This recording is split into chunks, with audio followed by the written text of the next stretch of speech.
Right. Just do a couple quick edits. We will get going shortly.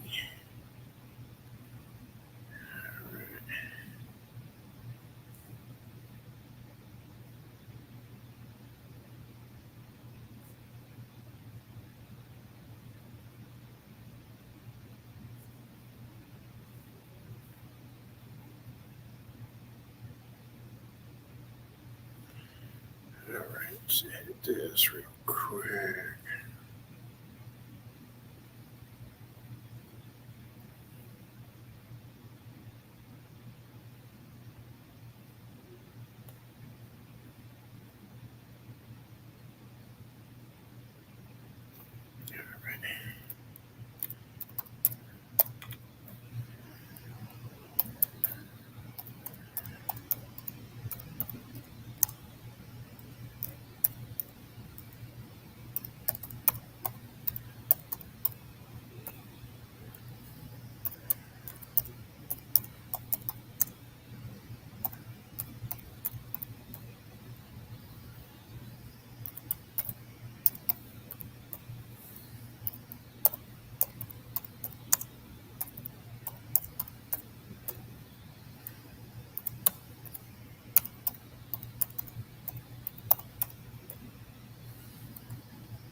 Right.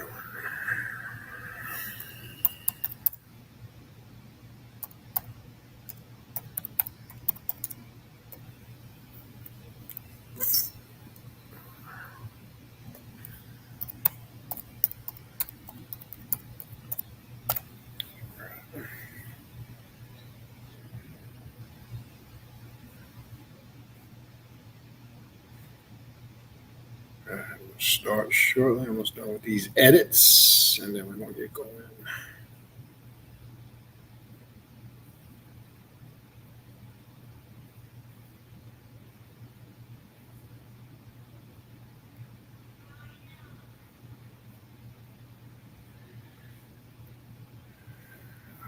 That should be that. All right. We are ready to begin. All right. Furnace blessings. I was traveling for the last few days. Just got back not too long ago. Figured come on here and do it live. Won't have time to do it during the week. I will post some of those short videos throughout this week for the, from Monday to like Friday. But anyway, real quick, just run through a couple announcements as we wait for some more people to get here. Let's go over the new Patreon classes, and the ritual for the month has posted. So I'm going to run through those with the actual dates. And let me just pull it up so I'm giving you the right dates. All right, hold on one sec. I don't want to give you the right dates and times. All right, so we start this Thursday. This is the classes for this month. And again, the best way to get in on all these classes is to go to the Primordial Chaos Patreon page at patreon.com /Baniti, Baniti. And tier 3 is the tier you want to join. That will give you access to the 3 private classes I do every month on Patreon for Patreon members only. It also gives you access to the ritual we do at the end of the month together as a group. So this month's classes, we start this Thursday, September 7th at 8 p.m. Eastern Standard Time. That's this Thursday, September 7th, 8 p.m. Eastern Standard Time. Shadow Work class number 18. Yes, we are 18 deep and counting. Again, this is a class, even if you come in on the tail end people always ask, with this or any ongoing series, you can join at any time because all the classes are archived. And I just want to be clear, when you sign up for tier 3, which gives you access to the classes, you also get access to all the archived classes. So you're not just getting access from the time you join moving forward. You do get access to all the classes prior to you joined. That's important because with a lot of these ongoing series, especially the shadow work class, you need to really do them in order because of the work, the rituals, and all the information that's involved in these classes. You can't just jump around. And unfortunately, as many times as I say that, people jump around and then they email me questions on shit that's actually in the previous classes. So you got to be patient with yourself. You got to take all those classes and do all the work and the rituals. All right. So that class continues Thursday, September 7th, 8 p.m. Eastern Standard Time, Shadow Work Class 18.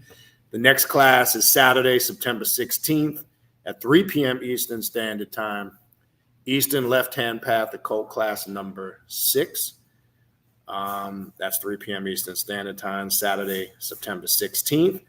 And then Friday, September 29th at 8:15 p.m. Eastern Standard Time, we're doing Kali Ma, the Black Mother of All ritual. That's a ritual exclusively working with Kali Ma. And then Saturday, September 30th, closes out the month with Klepothic Sorcery and Magic Class number 5. All these classes and everything I'm saying is posted here on the, let me start the Instagram. Sorry about that.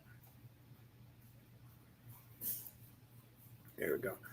All of the classes and the events and the information for all of this is posted on the Primordial Chaos 9 at Instagram page, Primordial Chaos 2 words on Facebook, and it's all right here in the community section of the YouTube page. So let's definitely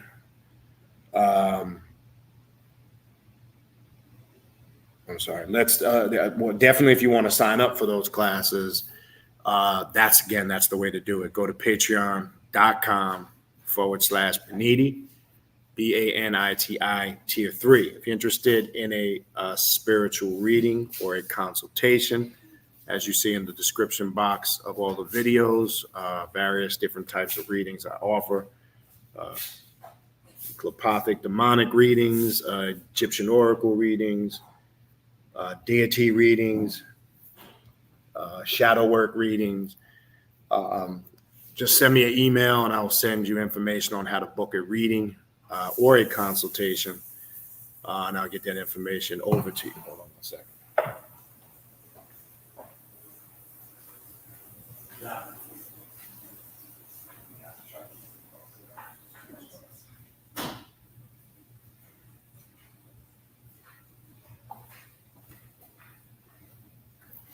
All right.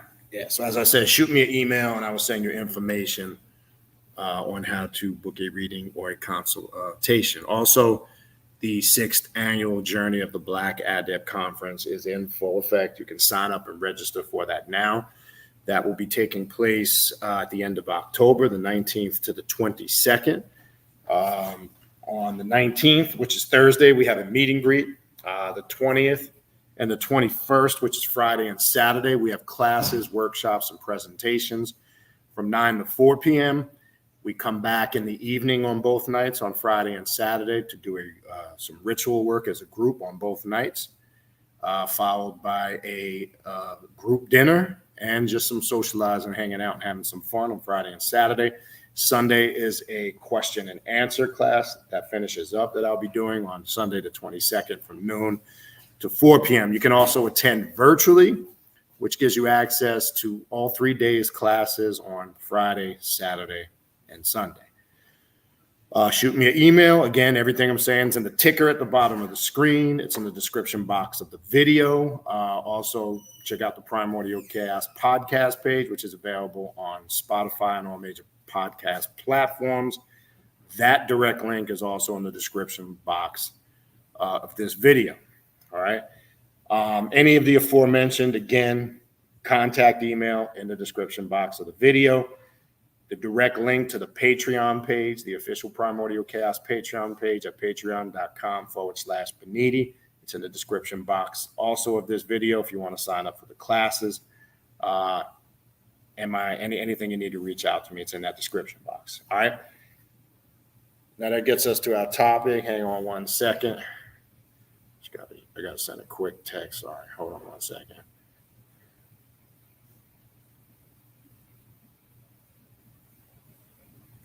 Give me 1 second.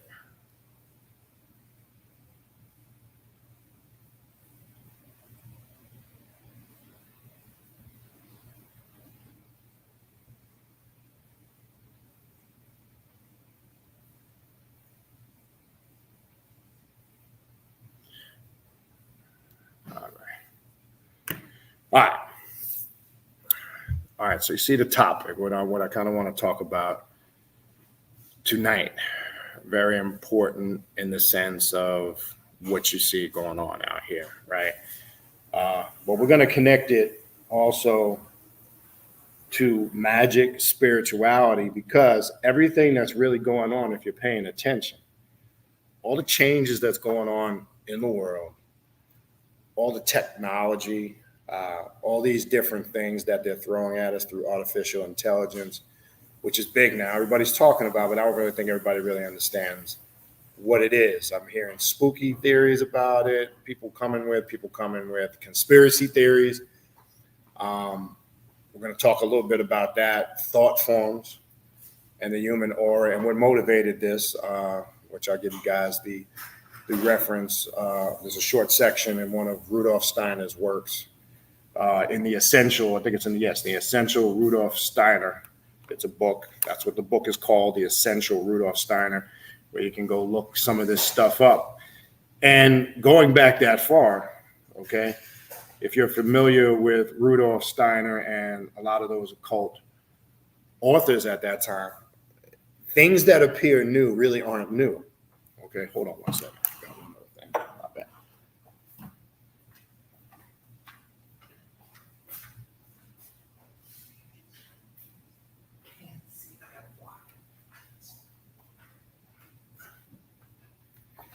Hold on, my bad. Let me put the mic in. So I'll be moving around. I don't want the sound to fade out. Hold on 1 second.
All right, my bad.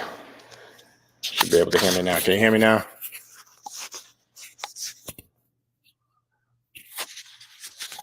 So Somebody confirmed if you hear the sound now. I didn't have the mic on. All right, good.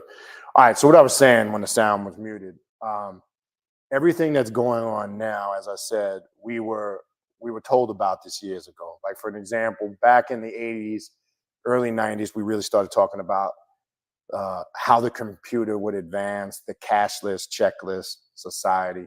And we're pretty much at that. Cash is almost non-existent, right, as we speak, right? Not many people use cash. Everything is done digitally. When they're talking about artificial intelligence, right, and we talk about thought forms, there's a couple of things we need to consider here. First, we have to understand anything that is a living organism, get out of your head that that's necessarily what you determine as a physical being with a body, arms, leg, head, torso. This is what causes confusion. What artificial intelligence is, as we break this down and we talk about it, it's living organisms, and it's broken down into different aspects of information. Information itself, or as I said, consciousness itself, falls into that category. So I stumbled across something because I periodically, on and off, I constantly go back through a lot of Rudolf Steiner's work because there's a lot of stuff in there. It inspires me, opens me up, because there's a lot of things that he was talking about back then that really apply, that are timeless when you're talking about science and information. So in his book, I want to run through something here.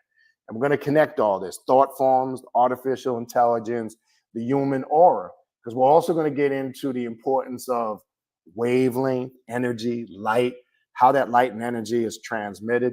If you're really paying attention to this, right, and as I said before, and you look at magic as a science and understand the science of magic, and as I've said many times before, the science of magic is the ability to understand themselves and their immediate surroundings. All right. And to use that science to transform and change oneself and immediate surroundings. See, a real magician and practitioner of the occult looks at magic as a spiritual science, right? We don't look at it, and unfortunately, those that are ignorant to what magic is, they look at it as some Harry Potter, hocus pocus, Hollywood entertainment, or some bullshit they see on some social media platform, etc. Right? This is a spiritual science. I want everybody to be clear on that. Right? Now, unfortunately, where some debate comes in, when you have what I like to call the fact, who always needs some source. And unfortunately, in your spiritual practice, as I've said many times before, you're not going to find everything in a reference to some book or some source, because not everything in the spirit world is going to be confirmed by some source or author or practitioner. This is how scientists came to their theories, because they uncovered new theories that nobody was familiar with. And in your magic or your spiritual practice, as you open yourself up to other dimensions, realms, and worlds, and astral planes, you are going to open yourself up to different experiences that another individual may or may not perceive or have any understanding of. That doesn't make it that it's not true or it's not a reality. This is confirmation of how we receive this light, this knowledge, and this energy. And it's confirmation of our individual journey, but that it's also connected to the collective. See, what people keep failing to realize, I know a lot of these paths promote, we're all one, we're all together, everything is connected. That is true as a whole. But what they're not telling you, within that collectiveness, each individual is having their own individual experience. That's part of that collective, okay? And this is why I keep telling everybody what we do that is different from most other paths. We connect to what we're calling that individuality or that isolated consciousness, because when you isolate from something, you separate from everything. And isolation is where one learns of their individual place in that collective scheme of things. So it doesn't negate the principle that all things aren't connected, because some people go, well, that kind of contradicts itself. No, it doesn't. It's just you may not understand it. Because if you were not, to a degree, having that individual experience, the individual I, you would have no conscious of the self. To a degree, on a daily level, you are conscious that there is an individual you, right? But you're as you understand the individual you, then you start to understand how it's connected to what they're calling the collective. All right, but let's talk a little bit about this. So I want to go into, again, the book is The Essential, Rudolf Steiner, which this book is, you can get it on Amazon. It's available in digital format. You can get it free on Scribd. It's available anyway. It's a very easy book to get a hold of. So there's a section in there called Thought Forms in the Human Aura, right? He's got a short section in there. And I want to talk about this because if you understand this is what they're doing with artificial intelligence. They're able to take the data, whether it's images, information, right? And they have data sources because there's certain things of awareness that activate those levels of information. And this is how they're able to create or replicate things, right? And it's no different if you look at yourself and your thoughts and how you formulate those thoughts. We'll get a little bit deeper into that. They're able to feed off of that and replicate that, okay? And we're going to talk a little bit about that. It has been said that the formations of any one of the three worlds can have a reality for man only when he has the capacities or the organs for perceiving them. So let's stop real quick. Perception and perceiving is something that needs to be understood when you're dealing with spirituality, the occult, and magic. So the word perception or perceiving ties into the word perception. So there are various ways individuals are going to perceive knowledge, right?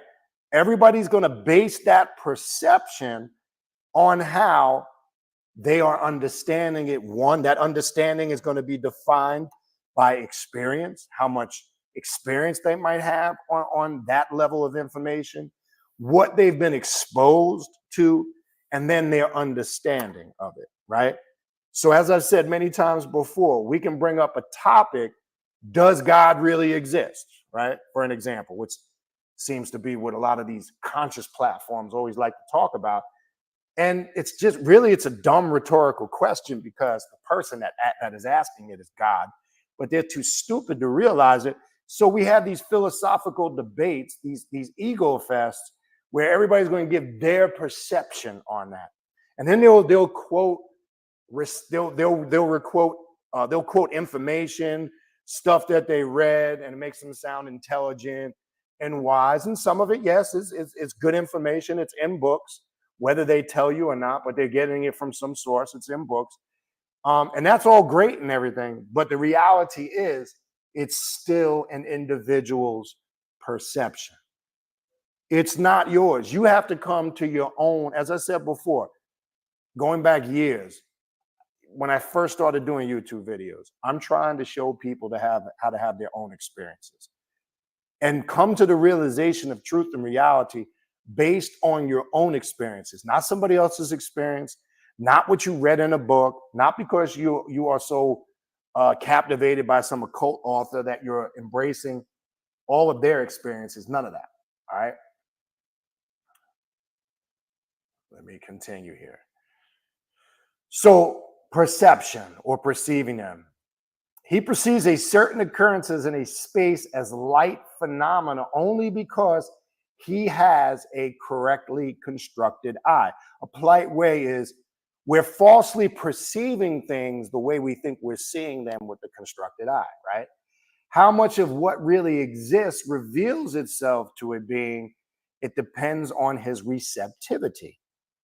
So as I said before, they are constantly sending you information and consciousness through wavelengths of light and energy. They're doing this constantly, whether you're conscious or aware of it. Okay, goes on. And as the technology has advanced, you're carrying one of these. I said before, okay? They're able to send this through, whether it's through satellites, whether it's through whatever other technology they have, they're constantly trying to feed your subconscious mind all this level of information and knowledge, whether you're aware of it or not. Okay. A man, therefore, should never say that what is real is only what he can perceive. And that's why I was breaking down perception, because unfortunately, people will make statements 100%. I use the example of a debate that everybody like, does God exist? And they'll make statements like 100% equivocally that what they're saying is the truth on that, and they're not being real with themselves. That's how you're perceiving it and your perception. Okay? This is important to understand, because this kind of eliminates a lot of these debates and egotistical topics that people want to talk about. All right.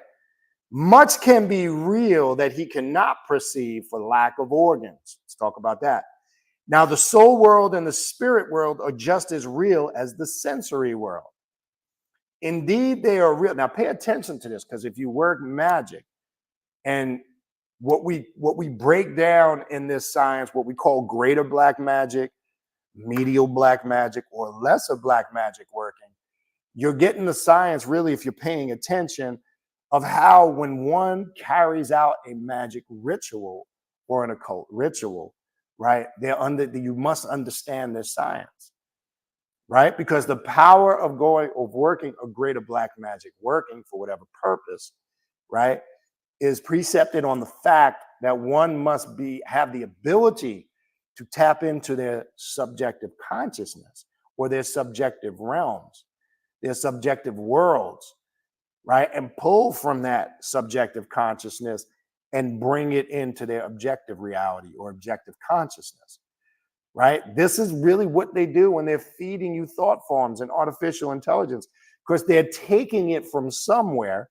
right? Or what you're labeling as somewhere, and they have the ability to bring it to you in what I don't even like to use the word time, but in a matter of seconds, literally. Okay.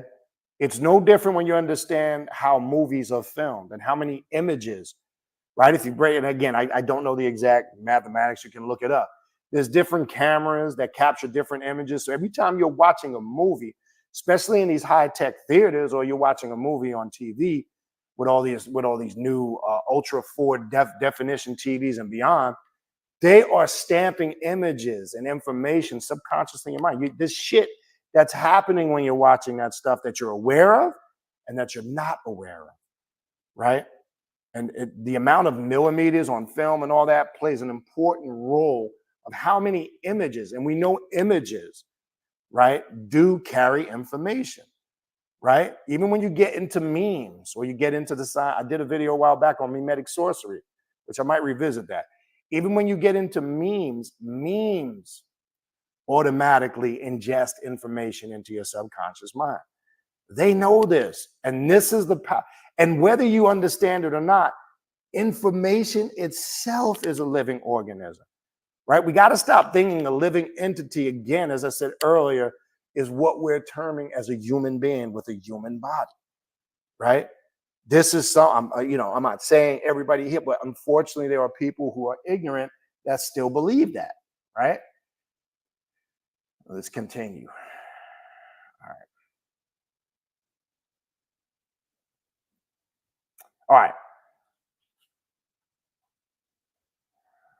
No physical eye can see feelings and thoughts, yet they are real. Just as man, by means of his outer senses, has the corporal world before him as an object of perception, so do feelings, instincts, and thoughts become objects of perception for his spiritual organs. So when you have a feeling about something, when you are having thoughts about something, whether you are intentionally focusing on it or certain feelings conjure up those thoughts, that is a form of you perceiving or connecting to something, just as you would see, as he says, just as you would see it in the corporal world with the constructed or the physical eye. But how are the two connected? Because one is something you sense, right? Now it's getting into the senses, right? Feel, touch, taste, smell, hearing, seeing, right? This is how the knowledge is perceived and how you're organs or how you register it, right? Mentally, right? But let's continue. Exactly as occurrences in space can be seen with the sensory eye as color phenomena, so can the above named soul and spiritual occurrences become by means of the inner senses, perceptions that are analogous to the sensory color phenomenon. To understand fully in what sense this is meant, it is only possible for one who has followed the path of knowledge described in the following chapter has a result developed in the inner senses. So this is why you do spiritual practices like meditation, like activation of your chakras. This is why you connect with spiritual practices as raising the Kundalini energy, astral travel, etc. These are spiritual practices that an occultist or a magician masters to develop these, what it's talking about here. Okay, these inner senses. Because this is why all this terminology you've heard over the years, it's what you see with this eye is an illusion. It's this eye is what makes you really see. We could call it the brow chakra. We can call it the pineal gland. And the pineal gland, when it's full, when it's open and it's activated with light, as they say, the pineal gland must be activated because the pineal gland is what, as I've termed many times before, look at it as an antenna that taps into these signals. I keep telling people that. When it's activated and filled with light or intellect or knowledge, it is open. It is now able to receive. When it is calcified and it is not activated, this is where one can be, I don't want to use the word tricked, but this is where one can fall for any type of bullshit. This is where one has an individual who's desperate and just believes, and it's easy to sell them anything as far as information comes. They fall for any conspiracy theory. They're usually people who are followers, and all they want to do is just get in where everybody else is doing and get down with the in crowd. This is an individual who can't stand on their own. They got to wait to be told what to do. They're basically followers. And they're always a part of some group, or they always idolize or worship something or somebody, right? That's how you know an individual, their pineal gland is not activated. They ain't receiving that light or intellect, okay?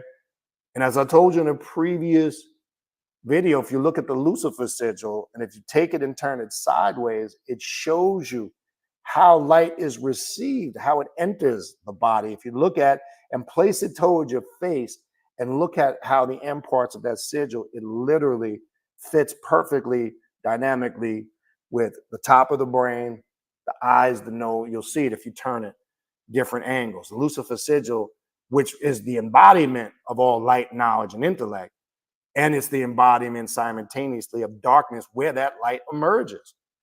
You can't have one without the other. That's why all those religious paths that talk about light, coming to the light, this and that, they're negating one important thing.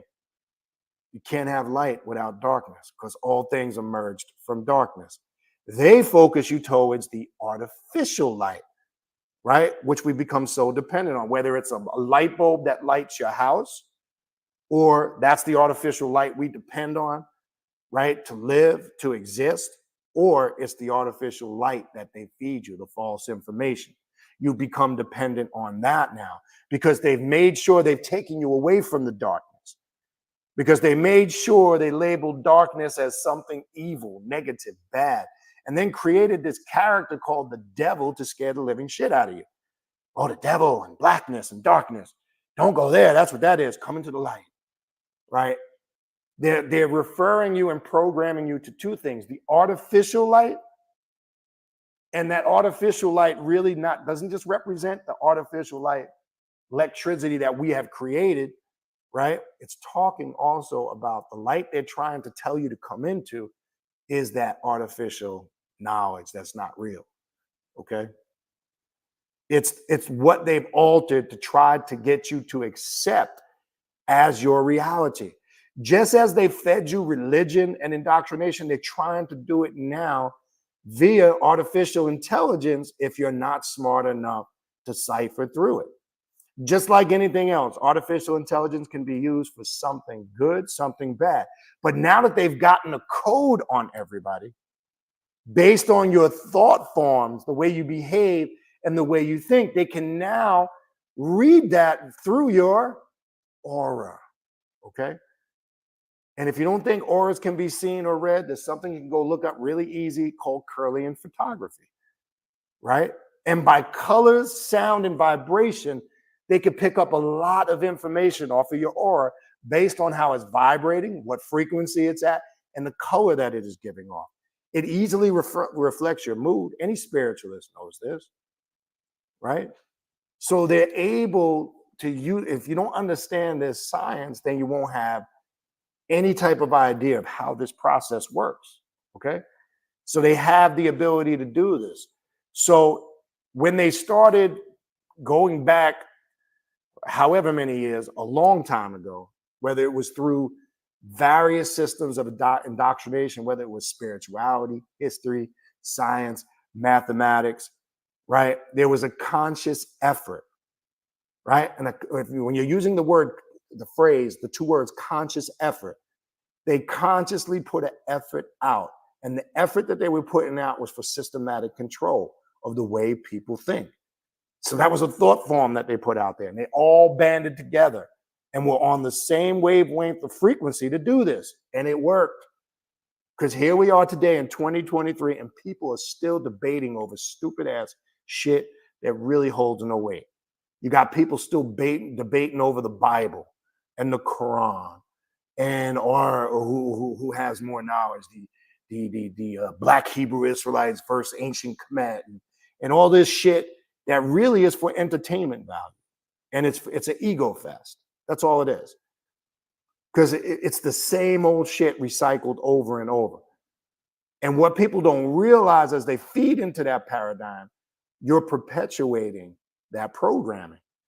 Because if you look at a lot of these platforms, all they talk about is the same shit recycled over and over, and they try to package it a new way as if they're telling you something new, and they're not. The question that should be raised is, at what point do we get beyond that? Because if we're talking about this is thought forms, right? And this is information that people perceive, and when they tap into that information, they express it when they're talking about it. They express it when in all forms of, if they embrace an ideology or a religion, etc. Well, stop talking about it, right? Stop putting that energy and that vibrational frequency out there. Then it doesn't become a problem. What it does become a problem is when you constantly talk about this and you get people confound to low vibrational frequency energy. And when an individual is a low vibrational frequency being, it's super easy to program them and indoctrinate them, because they're usually very emotional. They usually don't realize that they are insecure, and there's a lot of fears that they hide behind, that they have crutches that they lean on to hide behind those insecurities and fears. And it's usually called religion, God, Jehovah, Allah, whatever else you want to call it, right? And they get so emotional sometimes to the point where they want to debate, argue, fuss, and fight with you. Because as soon as you give them information that they can't perceive, that's beyond their understanding, they get into a state of aggravation or agitation. So they become reactionary beings because they don't know how to have an intelligent dialogue about something, okay? That's the point. See, the difference is our approach, we don't look for it. Now, don't get me wrong. I'm the type of person, I'm at an age now, I told you, I did that shit for years. Had the heated debates. I'm talking about at a time there was no YouTube. There was no internet. I used to do that live and direct, face to face, out on the streets, at certain venues. I mean, I've done classes in bookstores, community centers, festivals, events, you name it. I'm talking about when it was boots to the ground. Now we have internet gangsters. Everybody's an internet scholar, right? Everybody hides behind an avatar and a keyboard, and they know everything, right? So we're dealing with something on a whole different level now, right?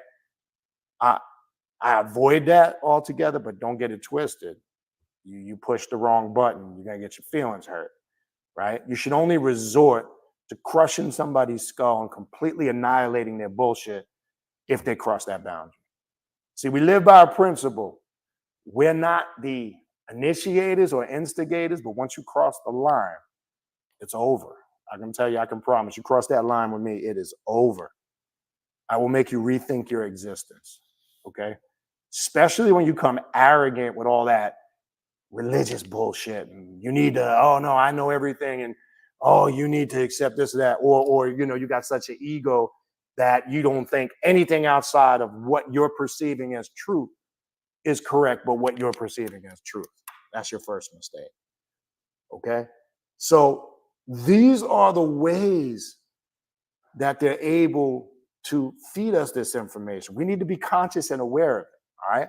So all of those practices I mentioned a few minutes ago is how a magician or a occultist develops their spiritual power. Meditation, right? The simple art of meditation, science of breathing, raising the Kundalini energy and understanding it. And as I said before, right? I hear people always go, my chakras are closed. No, they're not. They're blocked. There's no such thing. Okay? They're not closed because now you have to explain how did they get closed? Okay? And how do you open them? What's the science? Explain to me the scientific breakdown of how they close. Go through each one.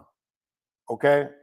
And then explain the scientific breakdown of how they open. Or are they obstructed or blocked? And sometimes you can confuse that for being closed. They definitely can get obstructed, right? Because how we perceive things and thoughts carry energy, okay? Right? When you go into alchemy or Hermetic philosophy, when it talks about one needs to make themselves less dense, that's being said because an individual, when you make yourself less dense, you speed up your vibrational frequency, right? When you speed up your vibrational frequency, you're able to tap in to these wavelengths or lights or etheric energies. And I'm not going to get into the 4 etheric energies tonight, but you can tap into these lights or energy or this knowledge or this intellect. And now this is what I mean when I say you can become a whole light being receptive of this information. This is when you become an illuminated one, which is what a real Luciferian is. Not that shit you're seeing on the internet. Not that bullshit you're watching on YouTube with all the conspiracy theories that you get so entertained that all these performers and entertainers and movie stars, oh, people kill me with this shit. Oh, they're all in the Illuminati.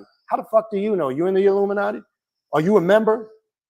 Were you at meetings where they were there? Outside of what you saw on YouTube and the internet and what you might have read in some book, what other validated proof do you have? I'm saying that you see how easy it is for them to feed you some shit? Because they do it for a reason, because they want you to propagate that everywhere. I keep telling people, you ever think that stuff is purposely put on there because they want it to spread like wildfire, because that's a distraction for a greater agenda?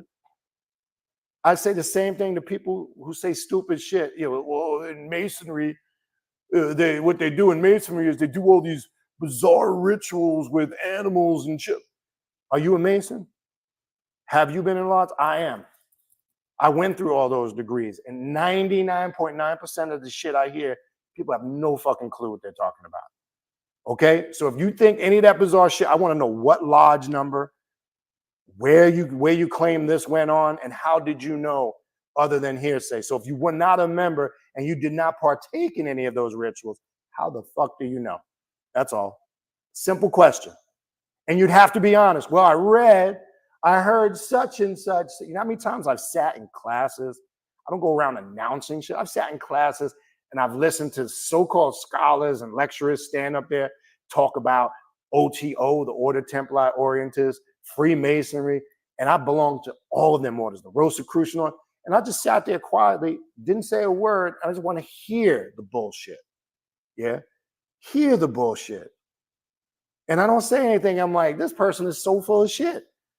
And as I said before, you can learn from a fool. The best way to learn from a fool is just keep quiet and let them keep talking. You'll learn a lot. They have no idea. Trust me when I tell you. So if you're going to make statements like that, it goes back to what I said in the beginning, the way we perceive things. So an individual who makes statements like that is perceiving that on all the conspiracy theories they read. So now Beyonce is in the Illuminati and Jay-Z You see that video? Look, they made the devil horns. You, man, shut the fuck up. Stop. Did you ever think they were puppets in the whole scheme of things? And that stuff is being done intentionally so you can perceive it like that? And that's the distraction, that's the veil. So whatever they're really trying to bring across that spectrum, that wavelength that they're trying to feed the masses, it's only going to who it needs to go to. See, simpletons fall for shit like that. Fools fall for dumbass shit like that. Okay? Understand your information. And as I said, I told somebody, what's the origin of the Illuminati? Break that down to me. Well, Illuminati, they're a group of a secret society of wealthy people. Yeah, now you're talking about Adam Weishaupt, right? You're talking about, he's the one that formed the Illuminati in 1776. The problem where it gets connected with Masonry and the occult, because a lot of those guys were prominent Masons, the Rothschilds, Weishaupt, all those, the Rockefellers, all of them. Right? Yes, these were wealthy people that got together and used their power and their influence to try to control the natural resources, the economy, all that shit. I get that. But that's not really what an Illuminatus really is, or an illuminated one. When you really get into the occult, the spirituality. See, that's the bullshit they fed you. You're tying into that Adam Weishaupt bullshit. You're tying into all those rich people, that all that shit that they put on the internet, that they do all this occult stuff and all this crazy shit that you hear. That has nothing to do with real occultism and Luciferian practice, the left-hand path, none of that. That's not the shit that I'm talking about. So don't get it mixed up. See, those are the people that fall for that bullshit. I mean, I get the craziest emails. I don't respond to them because I don't respond to shit like that. I don't care. Because if that's, I don't deal with people that got simple minds like that. If it's that easy, if it's that simple to feed you bullshit, and you get that emotional and that reactive to it, you're a ticking time bomb waiting to explode. And you could be spoon-fed anything. You'll believe anything. I can tell you tomorrow, fucking elephants are attacking us, and you'd believe that stupid shit. Because you're easy to program. The way you perceive things is very systematic. Okay? So let's continue. I don't want to get off the topic. There's a few things I want to go through here. All right. For such a person, the psychic phenomena and the soul region surrounding him and the spiritual phenomena and the spiritual region become supersensibly visible. The feelings of other beings that he experiences ray out to him from them like light phenomena, and thoughts to which he directs his attention surge through spiritual space. For him, the thought of one man about another is not something imperceptible, but on the contrary, it is perceptible occurrence. Okay? When something is occurring, it is continual. And as I told you, that's what time actually is. It's all connected. It's occurring simultaneously, but you are perceiving it as separate incidences or moments. And I keep trying to explain the easiest way to break this mental spell of indoctrination, to know everything is in the now. See, that was one of the greatest tricks they used. If they could separate these moments as separate incidences, it would keep you confined. So what you thought was 10 years is now. What you thought was 30 years is now. And what you're thinking is 20 years ahead is only going to the now. There's nothing that isn't going to the now or that is continually occurring. Now, if you understand that science and you practice magic and rituals, that's going to help you in your spiritual work. If you understand the power of activating your psychic abilities, thought forms, mind power, you would understand. If I know everything is occurring in the now, in this moment, so I can tap into anything that have been programmed to think was 10, 15, 20 years ago, and vice versa. Right? They try to tell you that with time travel. They even put movies out about it over the years. And then what do they say? If you travel ahead in time and you meet your 0 point reference self, you can cancel yourself out. So that means you've come full, that literally means you've come full circle. So now when you look at the Ouroboros and you look at Leviathan, when you see the serpent with the tail in its mouth, it's referring to that principle of continuity, that reoccurring thing that is continual. That's what Leviathan is. All things that emerge out of Leviathan. So when you look at the Ouroboros with the serpent with its tail in his mouth, it's trying to help you understand when that cycle becomes complete, it just means it's over and the next cycle begins. That's what I mean when I say cyclical time. Now you can incorporate the concept of reincarnation, because if you believe in reincarnation based on your personal experience and facts, right? You believe reincarnation is just transferring from one cycle into another. You understand that you are a being of light and energy that constantly remanifests or recycles itself. As I said, energy cannot be destroyed. It can only be manipulated. How do you destroy energy? This is why I've explained to people many times over the years, I don't do that banishing shit. I'm not knocking it. If you do it, you get something out of it. I'm not telling you to stop. I don't do it. I don't teach people to do it. If you work with me in my classes, you know I don't have anything in my curriculum, anything in my ritual work where I show you how to do banishing. I don't deal with it. Because if you are a real chaos magician, if you are a real dark occultist, you know you need every form of energy to work magic. What you are labeling as evil or bad or dark or negative is necessary to perform magic.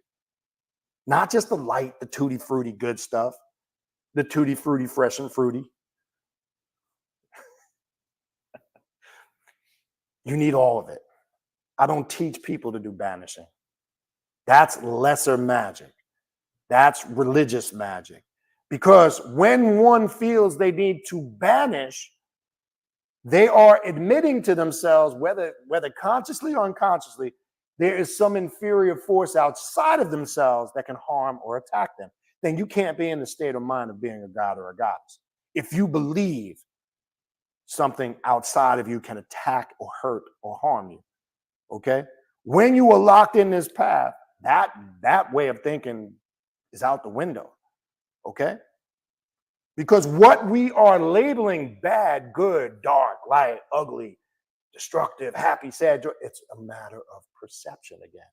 The way we are perceiving it. And sometimes, unfortunately, that perception is influenced by outside forces, by religions, by schools of thought, by dogmas, philosophies, educational systems, right? Sometimes the way that we perceive things is forced upon us through different ideologies and systems of indoctrination. It's that fucking simple.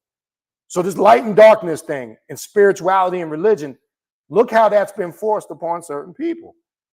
Religious people, the bona fide, sanctified, holy roller Christian, everything, the devil and the darkness is evil, and that all comes from religion.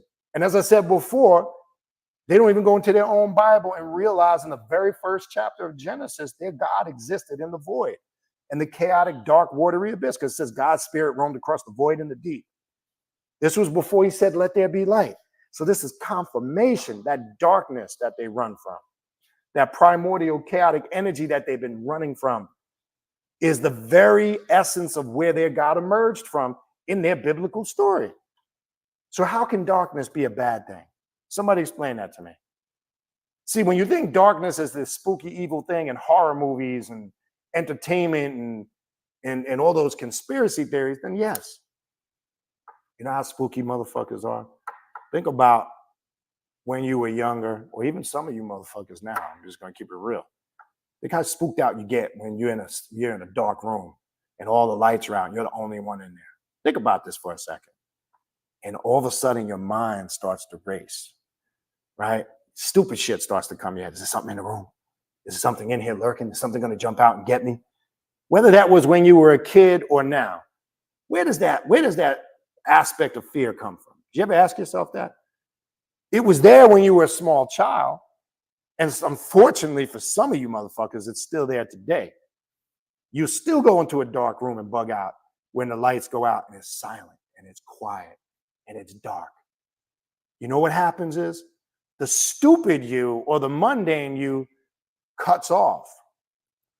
And or everything that you're fearing, that you feel like there's something in the room or whatever emotions of fear that's rising to the surface, that is the real you coming out. That boogeyman, what you're fearing in the room, there's nothing in the room. That's the real you trying to emerge, because that's where you find the real you, in that darkness and that silence. The conscious dumb you, right? Because the conscious mundane mind always needs to be entertained by shit, right? These are your people that, I gotta go out and club all the time. I gotta get high all the time. I need to be doing some type of activity that keeps me distracted 24/7 because I'm too fucking stupid to tap into any level of my subconscious mind or my higher intelligence. So let me just be all in the mundane world, not be harmonized between my mundane self and my superconscious self, not just your subconscious self. So what happens is fear kicks in, because now the conscious mind goes, why is it so quiet? Why is it so dark? Where's the TV? Where's the entertainment? Where are all the people? Where's the food? Where's all these things that entertain my mundane self? That's all gone. And the real you starts to emerge, and you start to label that as the boogeyman. Oh, I feel like there's some presence in here. Oh, it's so spooky and dark in here. Something's going to get ready to jump out and attack me, right? I'm trying to show you how easy it is for them to program people. So they made you from day one believe darkness is a bad thing. It's evil. It's the devil. It's Satan. It's Lucifer. It's the boogie monster. It's ghouls, ghosts, goblins, and demons, and all that shit. And they're right, but not in the sense of the way that they're perceiving it. That is the realm of where these true gods reside. They all emerge from that darkness. Okay? The ghost that sits, remember what would say, the spook that sits behind the door, right? All these, the boogeyman, right? You know what movie I loved? And I just saw a special on it, Candyman. Love that shit. Candyman was a manifestation of Lucifer when you really break it down. Beelzebub, right? Don't go. What was it? Don't go into the bath. Don't go into a room, a dark room, and cut the lights off and look in the mirror and say, Candy. As I'm saying it, some of you motherfuckers are probably spooked out. You think Candyman's gonna come through the computer? Candyman. I'm gonna say it 3 times. Candyman. Okay, you're Candyman, motherfucker. Get it through your head. Okay, stop letting them spook you out. When they're showing you movies like that, where some monster comes when you call him, that's you calling your real demonic self, your genius self, your higher self, right? But they depict it in entertainment and sci-fi and horror to try to reverse the process.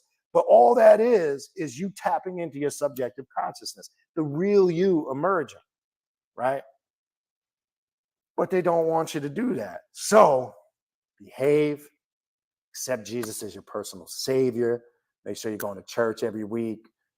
You know, ask God forgiveness for your sins. You know, they got you praying to some spook force that you can't even confirm. Listen, let me tell you something, man. Look, you gotta give them credit. When I say them, I'm just talking about the powers that come together that want this control, want put this indoctrination out there. You could label that the government, wealthy individuals, aliens, whatever the fuck you want to, whatever you want to do, that's your personal business. But let me just listen. Look, that was some ingenious shit. They cast this spell of religion thousands of years ago, and it's still going strong. That was a serious magical spell. You talk about casting spells. The greatest spell that was ever cast on the world was fucking religion. To the point here in 2023, people still arguing over this shit. So you talk about working magic and casting a spell. These motherfuckers they did a good job. Let's clap it up for them, man. Let's clap it up for them. I got to give them that. They did a good job. Let's clap it up for them. We got to start thinking outside the box, people. It's the only way. And I'm saying this now. This message and what I'm talking about tonight is critical because of the direction that we're going in as a civilization, as a living, thinking, breathing entity and conscious beings. If we're not aware of this, as we head in the direction that they're trying to pull us, you won't have the ability to choose your path. You won't have to go the way that they pull you, where there's going to be us who are going to be conscious and aware of this, and we're going to dictate the changes, okay? So I've said you can go back to old classes I did years ago. There's only 2 people that exist on this realm that they label. You're either predator or prey. That's it. There's no in between. You're either predator or prey. Prey or sheeple, which is basically people who are prey. These are the people that are easily to control. These are the people that are reactionary bands. They react off of raw emotion. They're not critical thinkers. When something goes down, they just want to ultimately, their instinct is to just react. We're not reactionary beings. We don't react until we do the critical analysis. I'm not talking about when you're in a situation of danger.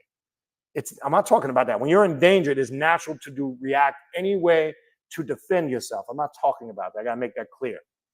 I'm talking about when it comes to spirituality, information, and knowledge. We don't just react. We do a critical analysis. We analyze things. We use critical thinking to do that analysis or that analyzing, right? And then we react. So when shit is put out there on the news or somebody says something or something goes down, that's what they're trying to do, is to get an immediate reaction out of you, to see how you think, how you're going to respond. But then there's us, where we sit back and go, okay, let me break this down. Let me look at this in its totality. Let me see what's really going on.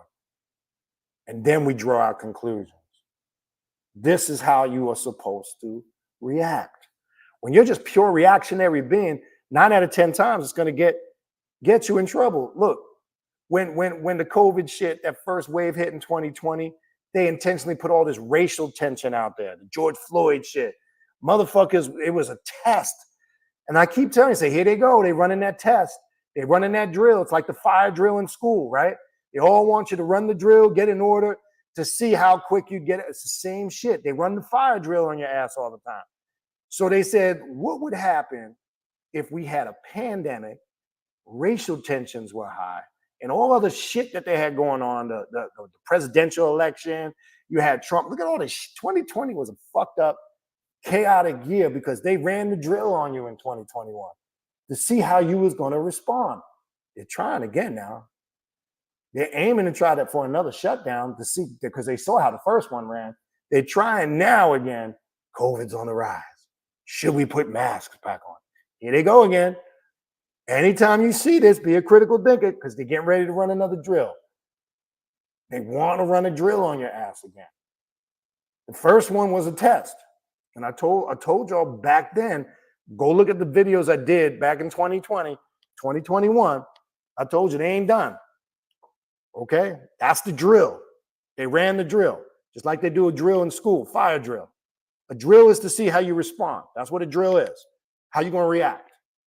Okay? So now they slowly, it's on the rise again. First of all, I said this. Don't let them bullshit you with that. Bottom line is this, like influenza, COVID now is a permanent viral strand that will never go away. Just like the flu didn't exist at one point, it is now a permanent part of our existence. Whether you believe it was man-made or whatever your thoughts is, they created something. I don't want to get into the whole debate. Is it real? Was it created in a lab? Fuck all that. It's a waste of time. They did something. We do know they fucked around with something. Okay? And I can tell you it's here to stay. And just like when flu season kicks up, influenza's a high rate because it thrives in that season, so does this viral strand that they created also. Okay? So it's natural every year as we approach the fall, getting into the winter, that there's going to be a rise in this shit. And then here's the deep thing I noticed. And I flip through channels. I don't really watch TV. I wasn't watching it at home. I was in the gym. And I saw, and this motherfucker, where did he go? He'd been ghost for years. I saw on the thing, a Fauci suggests what Fauci, what the fuck did he been gone for how long now? Now all of a sudden that they want to push their agenda that this stuff is on the rise again. Now Fauci suggests that we should wear masks again. Where the fuck has Fauci been for the last couple of years? He went ghost. So I said, here they go. They're getting ready to run the drill again. And there's whisperings in certain areas. They're trying to aim for another shutdown. Okay? They're trying, but I got news for you. It's gonna be a problem.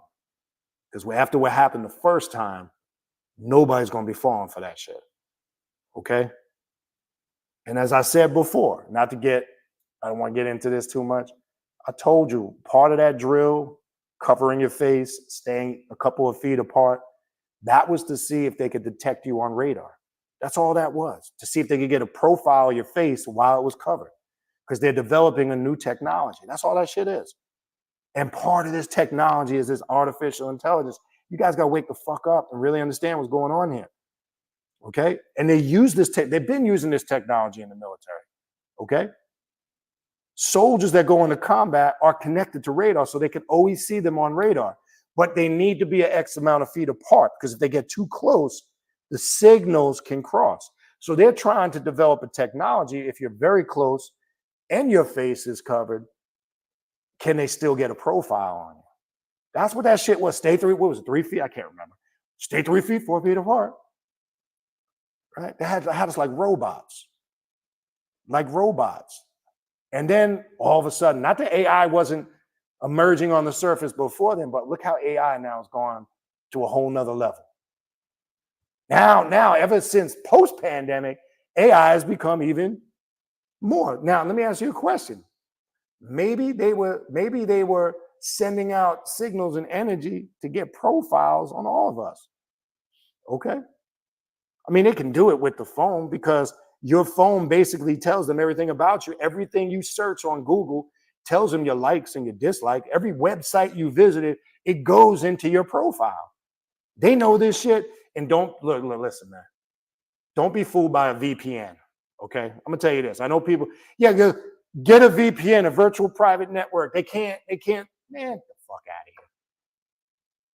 That's the bullshit they want to sell you.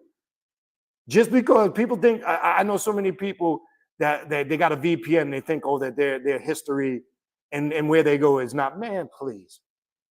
You believe that shit? You think a VPN is going to stop them from seeing your likes and dislikes?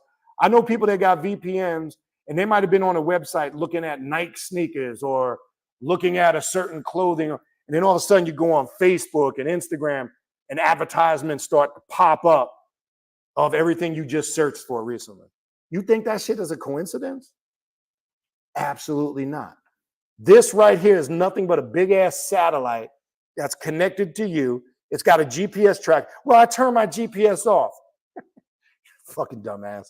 You really think, listen, everything we're saying now that they can hear, okay? They can tap. Well, I think Alexa can hear it. I don't want to say it because she'll turn on. I got like 4 of them in the fucking house. I don't worry about shit like that, because you know what? It doesn't affect me in that way, okay? Because if you think that you are trapped psychologically, mentally, and emotionally inside that matrix, then you are. See, that doesn't stop or has any bearing on anything that I do. It's irrelevant. But there are people who sucked into this shit. So no, a VPN does not protect your search history. Don't believe that shit, right? Everything is encoded on your hard drive. Just like if you committed a crime, whether you had a VPN or not, what do you think was the first thing they do? They come in, they seize your computers. Because they know they have the technology to go in your hard drive, VPN or not, and they can pull up every fucking goddamn thing you search. Don't believe that bullshit. What was that movie with the dude? Man, I mentioned it before in some videos a while back. The Edward dude that stayed. He's over in Russia. He can't come back. He worked for the government. He was talking about all this. I can't remember the movie.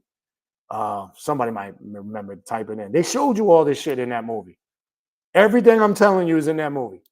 They're showing you how they watch and monitor everything you fucking do. Okay? Even certain words you say trigger. Right? We talk about algorithms. Even here on YouTube, you got to be careful what you say. Okay? They know if you say certain words, they have people who sit behind these computers 24 hours a day, and they just look for trigger words. And a trigger word not only can open you up for them looking into everything you do, but you might have a Facebook page, and they can look at everybody else that's connected to you if they want to find something out. Okay? So no, a VPN does not protect you. I don't care what you think. I don't care what you believe. I don't care what technology. I don't care if somebody sold you some shit and told you that. They have a system that overrides all that. They can get into any hard drive and pull up any information they want. I told you, anytime a serious crime goes down, a killer, a murderer, with some really high, what's the first thing they do? They go in the house. We seized his 2 laptops and his desktop, and he had a tablet. They seized all that shit. Edward Snowden, thank you. I just saw it pop up. I forgot the name of the movie. Was it Snowden? I can't remember the name of the movie. But yeah, they show you this shit. This shit is real. Okay? And no, turning your GPS off on your phone does not stop them from knowing you where you're at. Okay? Because there's something called what? What do they do when they're investigating a murder? They can ping your phone, right? There's what they do in detective work and forensic and CIA and all that. They can ping your phone, right? Regardless if you had your GPS on or not. So I don't understand why people fall for that shit. A VPN, turn your GPS off. They don't know what you're doing. Bullshit. They know what you're doing at all fucking times. Okay? All right. Now, even I think it was in that movie they were showing, even when your computer's off, they have the ability to tap into your hard drive and see you through the screen. I don't want to talk spooky shit because I know some of you motherfuckers get spooky as hell. I don't care. If they want to see me walk around butt ass naked with my shit slinging out, feel free. If they want to see me get my freak on, feel free. I don't give a fuck.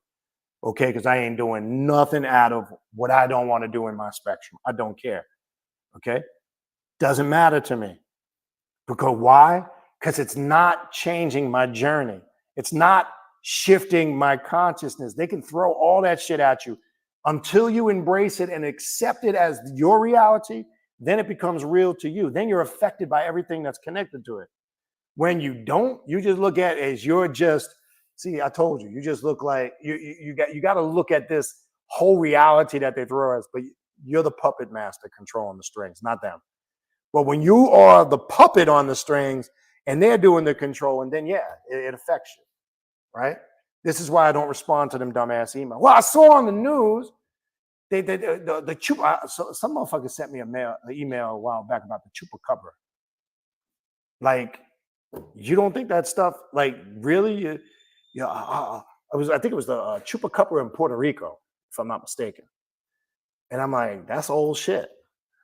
See, that's the other conspiracy there. There's some type of monsters that exist out in the woods. Bigfoot, Sasquatch, chupacabra.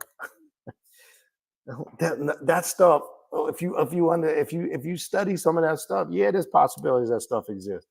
But what am I supposed to do? Change my life because there was a chupacabra spotted in Puerto Rico? I mean, fuck cares. But you get my point. Anyway, let's continue on with this. Oh, I got a little more I want to get through here. Okay, not a little more, actually, a lot more. We're not going to get through all this, but anyway, let's go back. All right.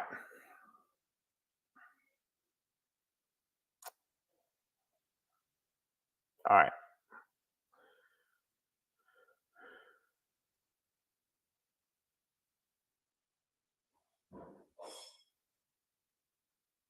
Okay, the thought streams out as an actual reality from one man and flows to the other. And the way this thought acts on the other person is experienced as a perceptible occurrence in the spiritual world. Thus, the physically perceptible man is only part of the whole man for the one whose spiritual senses are unfolded. This physical man becomes the center of soul and spiritual outpourings. It is impossible to do more than faintly indicate the richly varied world that discloses itself here to the seer. A human thought which otherwise lives only in the understanding of the listener appears, for example, as a spiritually perceptible color phenomenon. Okay? Its color corresponds with the character of the thought. Now we're talking about the aura now. Okay? So pay attention. So they can read your aura based on the color and the vibrational frequency. They know how these thoughts are affecting you. Now, some of the basic understandings of these colors, they say when the aura has a gray, murky, brownish color, it's reflecting that the individual is feeling very negative or stressful emotions.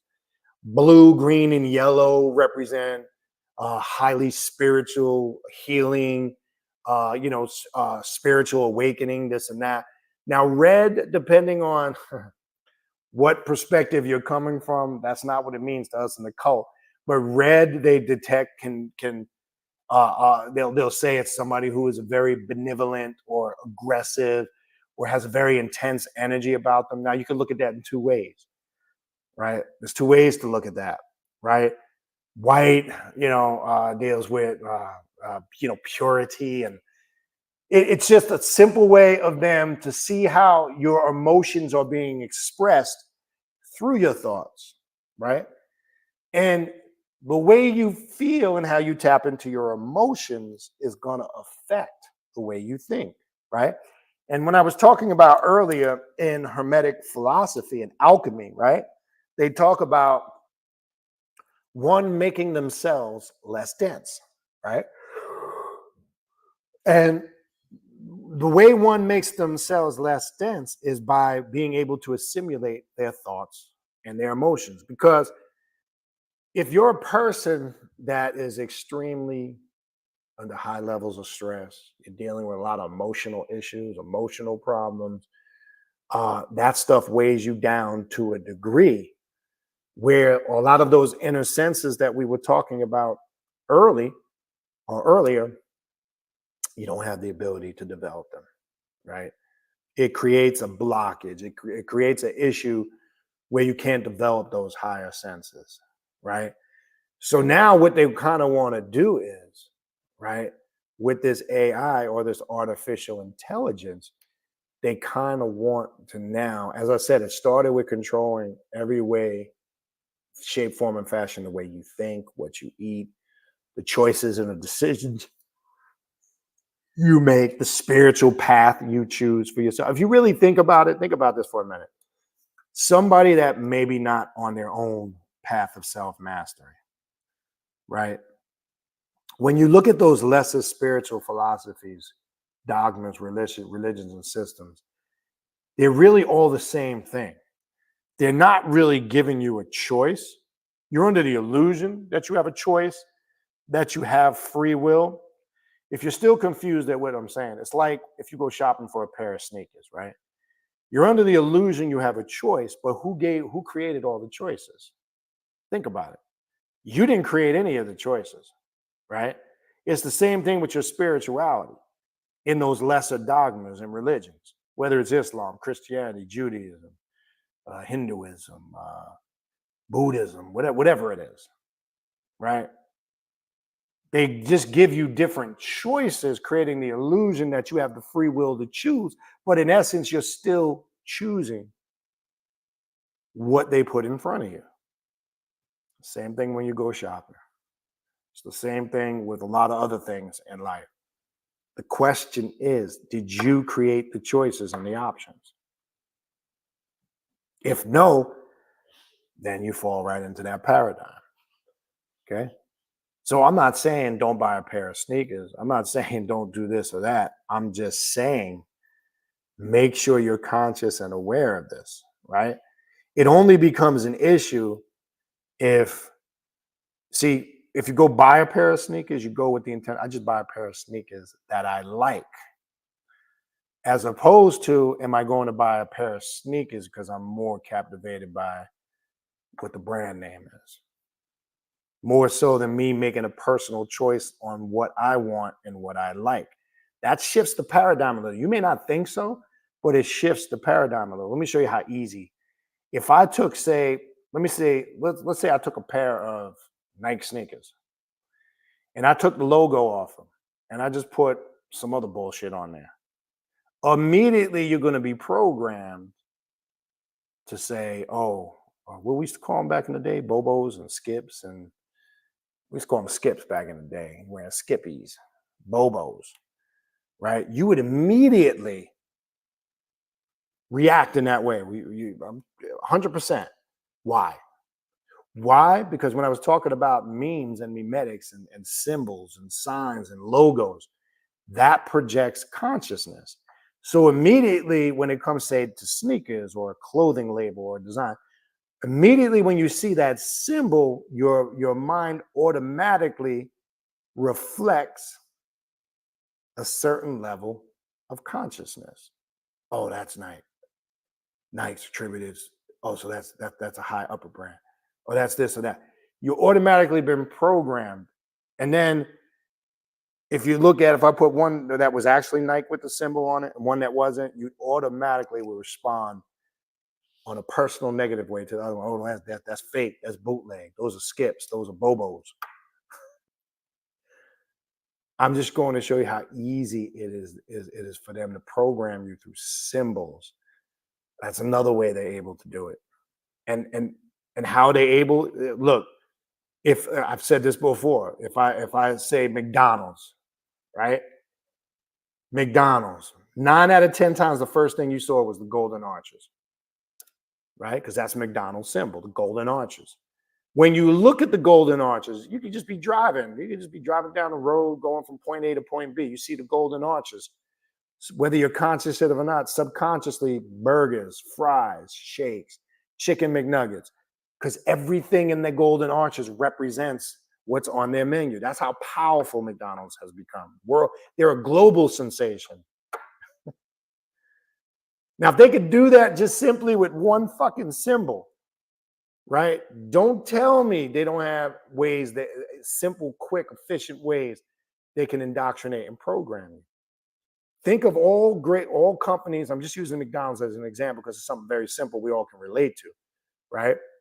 Look at every major company that's global, worldwide, so even Nike, right? You recognize them by their symbol or their logo, right? Adidas has a logo, right?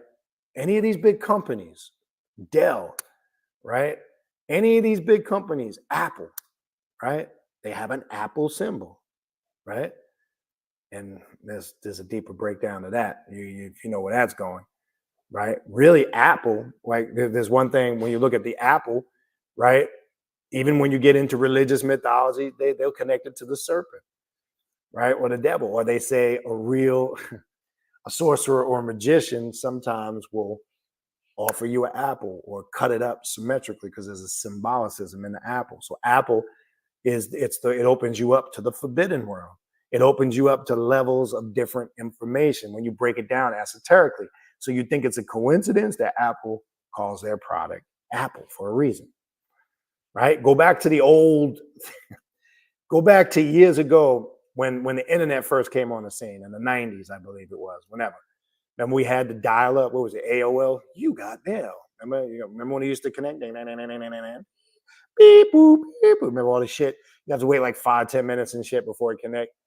And then it says, and then an AOL guy would come on. But my whole point is, back then, we used to call it the World Wide Web. That's what the WWW stands for in front of some of us older people know that. A lot of the new heads, they don't even pay attention to that. Some don't even know it. Because that's how back in the day, you'd have to always, now it automatically comes up if you just type in the name of the website.com. But back in the day, the early stages of the internet, you had to put the www dot, the name of the website.com or .org or whatever the fuck it was, right? That stood for World Wide Web. So they're telling you this internet is a web of entanglement, right? Because a spider, what does a spider do? It creates a web to what? Trap what it wants to trap, right? Now, this artificial intelligence is all linked into the World Wide Web and the internet of the World Wide Web. So they told you from day one it was a web of entanglement that they were creating worldwide. And that's why I've said many times before, okay, technology is a double-edged sword. It's a good thing and it's a bad thing. It's a great thing because it can be used to reach the masses. It can be used for a lot of things like this, etc. But it's also a bad thing because it can be used for indoctrination and control. Okay? And it's become so big that, think about this, depending on how old you are. Did you ever think think about this. I'm 52, going to be 52. Did you ever think you'd be carrying one of these when you were 20 years old, if you're my age? Think about this shit for a minute. 19, 18. We were still using house phones, if you had one, or rotary phone, right?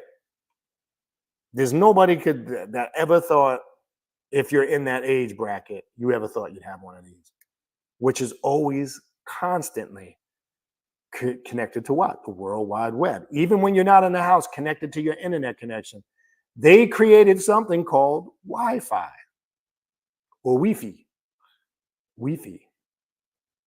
where you can still ask yourself this question, where you still can tap into a signal to their database no matter where you are, as long as you have what?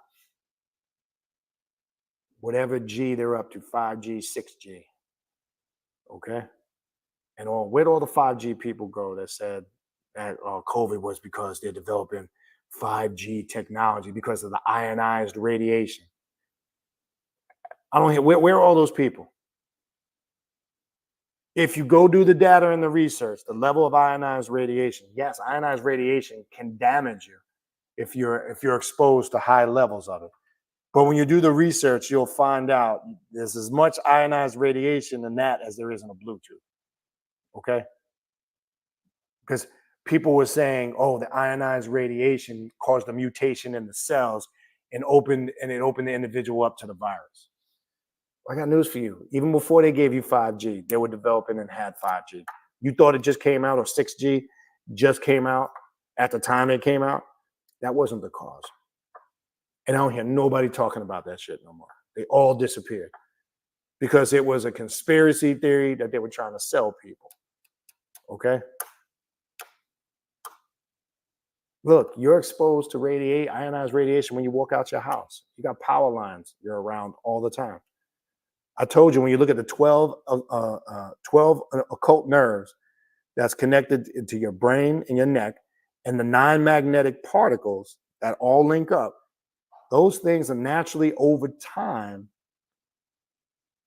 get damaged. Just to being naturally exposed, we all. And this is why some people you hear reports of that live in areas that they might have, they live close to power grids and cell towers and other things. There's reports of them experiencing more things like headaches and other psychic disturbance of phenomenon because they might be closer to the source. So that stuff naturally exists. That stuff naturally is going to happen with the more technology that they develop. Okay? That wasn't the cause. Okay? I know people were trying to say that. If you go back during that time, 2020, there was a lot of people saying that shit. Okay? And there was no truth to it. Okay? Because my thing was, where's your document, where's your scientific report of levels of ionized radiation that you were saying was causing a mutation in the cells? Yes, we know what ionized, it's just common sense. If you're exposed to high levels of ionized shit, your microwave gives off more levels of ionized radiation. What the fuck are you talking about? And then the funny thing, there were some people contradicting themselves. They were using government websites to prove their point, and then using government websites to invalidate their point. It's like, you can't do both. It doesn't work like that. I know it sounded good at the time, but that's not what it was. Okay? So, anyway, we can go into that, but anyway. All right.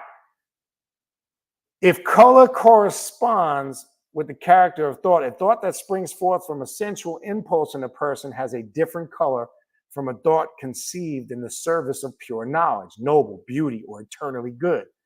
Thoughts that spring from the sensual life course through the soul world in shades of red. And that's why I said earlier, when you're reading the aura, red could be, it just depends on how you're being perceived. Now, it's funny how it says here that anything of a high spiritual nature or the soul world, right, it comes through in shades of red.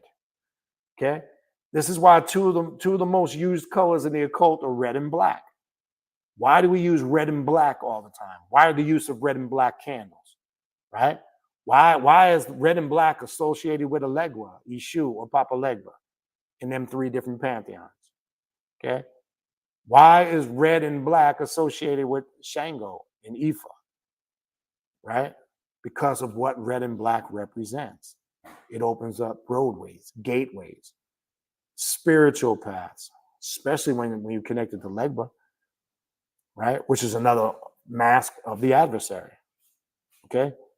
Red and black reflects the energy of the spirit world, the passion, and that whole vibrational frequency. Black represents supreme balancement or darkness, where all things emerge.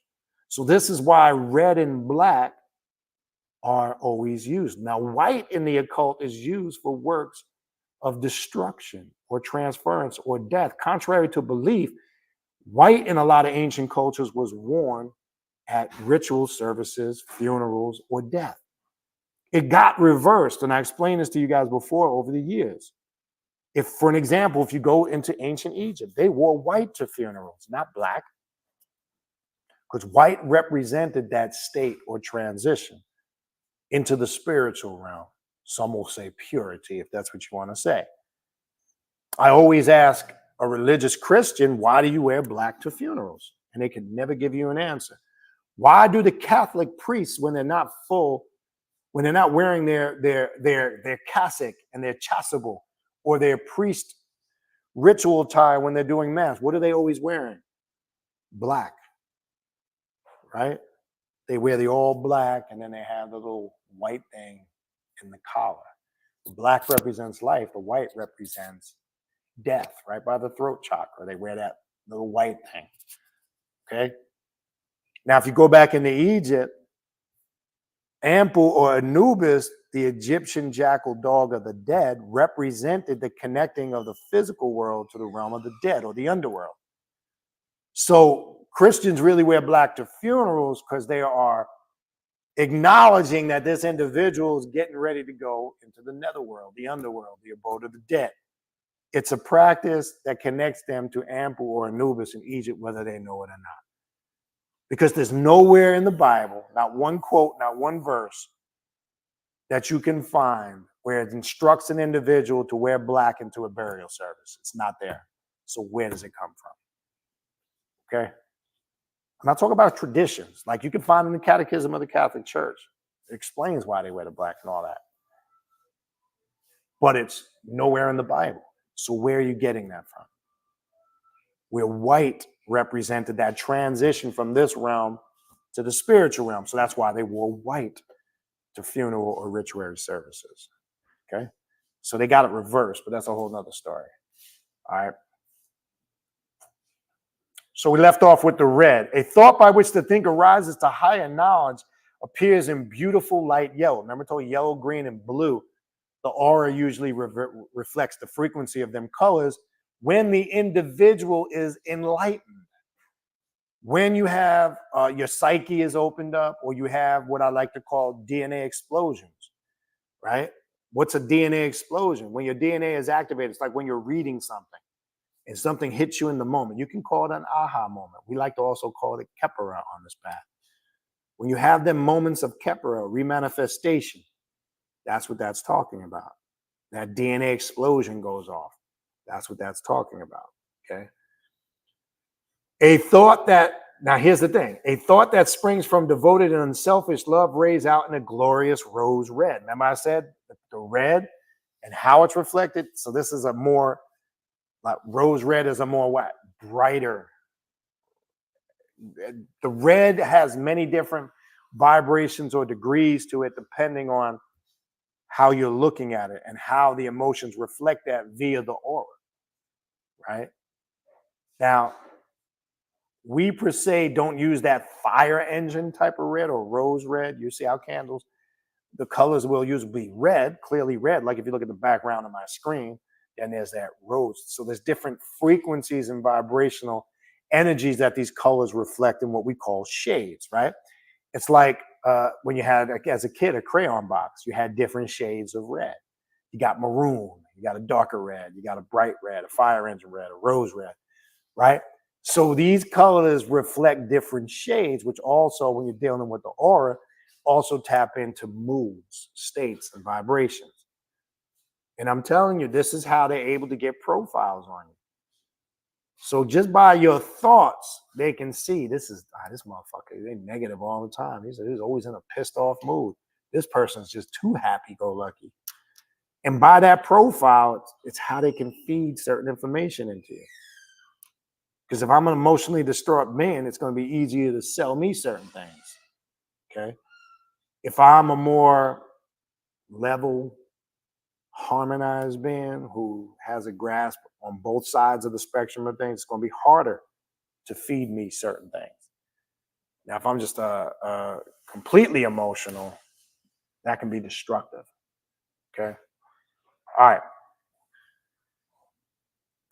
Just as the content of a thought comes to expression in its supersensibly visible form, so also does the greater or lesser degree of definitiveness.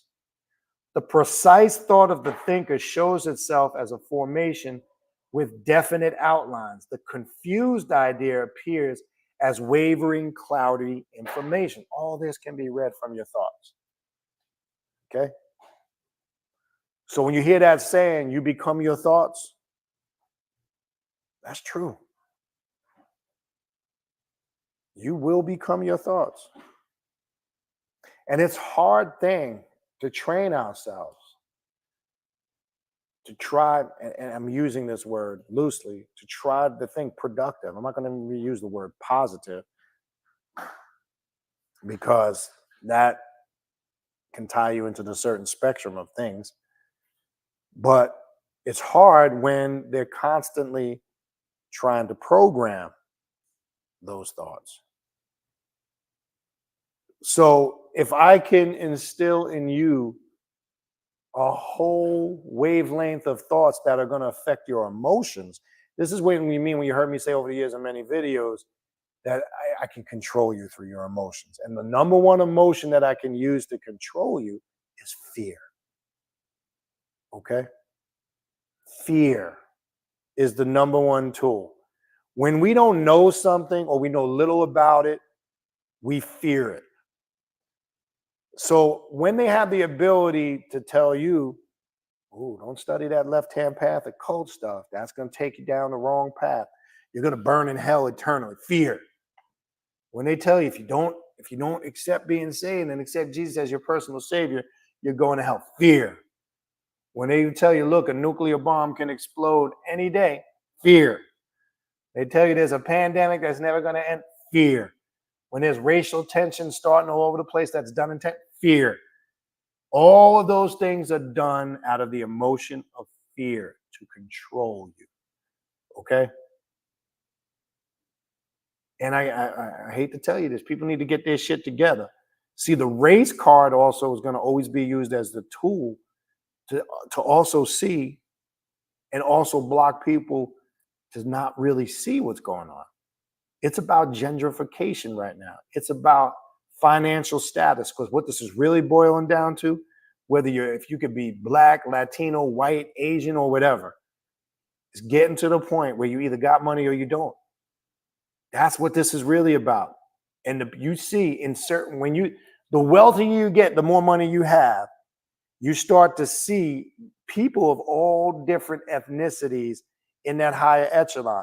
Why is it when you get to the less fortunate, the lower class, and the poor, there's more racial divide? Think about that for a minute, okay? Think about that for a minute. It's always been about money. They will use the race card and involve it in that. But think about this. Why is race? Look, let me be clear on this. Racism exists and it's strong, alive, and well. I'm not saying that. I just want to be clear on that. And it will continue to exist. And you'd be a fool to think it's going to go away. I'm trying to show you how deep the programming is with that, because here's the reality with racism. I told you guys this many times before in the past. I can take small children. I could take an Asian child, a white child, a black child, a Latino child, a Hindu child, or whatever. I can put 10, 11 of those small kids, 2 years old maybe. They don't know nothing about no fucking race and color. All they see is a small child. All they want to do is play and have fun and be kids. Why? Because we know kids at an early age still have their imagination. It hasn't been stolen from them. They're not programmed and indoctrinated. At some point, adults come along and teach the child that. Technically, nobody is born a racist. It's taught to them, okay? As they get older, and now usually they say around 7 is when a child really starts to develop their own thoughts, their personality, and things of that nature. When a child becomes of age of knowing, then it's usually taught to them. And usually to show you how deep this programming is, it's usually affected by upbringing, religion, could be geographical location, that all those things affect it. So yes, at a certain point, an individual is taught that racism and hate. They're brought into that. But the bottom line is to show you, I'm using that as another example how it's so easy to program motherfuckers. You take we've all seen it. How many times you've been out and about, you've seen small children come in contact with each other. They could be black, white, this and that. And they just get into, hey, well, you just think they do what children do because they're not programmed, right? That's what Jesus meant in the Bible. You must become like a child again to be reborn. Symbolically, what that was represented, meaning you adults are stupid as fuck. You're indoctrinated and programmed. Children ain't like that. He didn't mean that you needed to literally become a small child again. He said you must become like a child again to be reborn. Look at that from an esoterical occult perspective. He's saying that because children ain't programmed and indoctrinated like we are as grown-ass stupid adults. That's what he meant. He said you must become like a child, be reborn again in order to enter the kingdom of heaven, right? I'm just using what it says in the Bible. Malakut, the crown, the kingdom of heaven. Okay? I told you before, if you look at the painting of Michelangelo in the Sistine Chapel in Rome, and you superimpose the image of a brain over it, when you see the two, man and God, come pointing and connecting the fingers together, impose the outline of a brain over it. It's the drawing of a brain if you look at it closely. And that's what heaven really is. You connecting to your higher self. Do it. Just go look at it if you never looked at it. It's the drawing of a brain. And he drew two people inside that brain, and it's man connecting with God, the lower self connecting with the higher self. Okay? I told you that. The same thing I mentioned on a recent video with the story of Jacob's ladder in Genesis, I think it's 33 or 34, right? And the name of the place that he wrestled with God was pineal gland, right? And it says he ascended up the ladder to God. That ladder is nothing but the spinal cord, right? The spinal cord leads to the back of the brain. And when you get to the stem of the brain and the cerebellum, it's where all consciousness is activated. So it says he wrestled with God, right, at pineal. So what that's showing you, that story is telling you about the activation of the pineal gland. That's all it's telling that story is. And then it says his name was changed from Yaqub to Israel. Isra means to ascend to El, ascended to God. So now he's awake. He has now become, it says he wrestled with God. Really what that symbolically represents is it was the battle between his higher self and his lower self. The raising of the Kundalini energy, the activation of the pineal gland. You think it's a coincidence that in that chapter it mentions the place that this took place was pineal? P-E-N-N-I-E-L? That's not a fucking coincidence. Do you think that painting in the Sistine Chapel is the out overlay of a brain when you look at it? That's not a coincidence. They're trying to tell you heaven is the brain. It's in here, people. When it says the kingdom of heaven resides within man, don't the Bible say that? That God doesn't dwell in houses made by man's hand, that the kingdom of heaven resides within the individual, right? So which one is it? Do I need to go to church every day and smack the tambourine and give Reverend Porkchop my 10% tithes, which, by the way, is an Old Testament law? That comes from Genesis chapter 14, verse 18. When Abraham encountered the king of Salem, Melchizedek, and they were coming back from the slaughter, and Abraham offered 10% of everything to Melchizedek, the king of Salem, who, by the way, the whole Catholic priesthood is based after the order of Melchizedek, who, by the way, Christ also is mentioned as a priest after the order of Melchizedek in Hebrews chapter 5 and Hebrews chapter 7. It says Christ also glorified not himself, but was made a high priest after the order of Melchizedek. Who's Melchizedek now? That's going to open the door to some other shit. Okay? So this is all telling you about the inner awakening. And the Catholic priesthood, that bread, the wine, and you take that up until the story of the Last Supper. Jesus was he was reenacting that order of Melchizedek. And who's Melchizedek? The Bible says he's the Ancient of Days. He has no mother, no father, no beginning, no end. That's how it describes this Melchizedek character. Okay? Think about that shit for a minute. You find him also mentioned in the Psalms 110. You find him mentioned in the book of Daniel. This Melchizedek is popping up from Genesis all the way to the end of the New Testament. Who the hell is this Melchizedek? Well, you should be asking yourself. It says he's the Ancient of Days. No mother, no father, no beginning, no end. What is this? When you translate it, it means angel of justice, right? Malach Zodok in the Hebrew. Malachi Zodok. Now, the book of Malachi, right? I'm going to give you a little clue who this is. Now, this is stuff we talk about in the Esoterical Occult Bible study class. The book of Malachi, which is the last book in the Old Testament. You go do the history and research on it, there's still debate. They don't know who wrote that book. The word Malachi, or Malachika, translates as my messenger, right? And basically, angelos in Greek, that's what you're saying, messenger, right? Angels, messengers.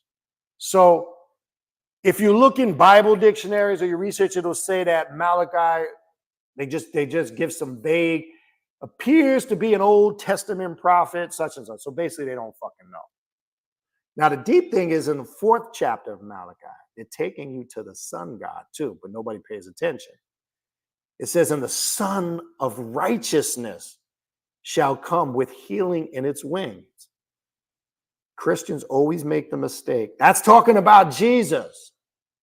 No, it's not, dumbass.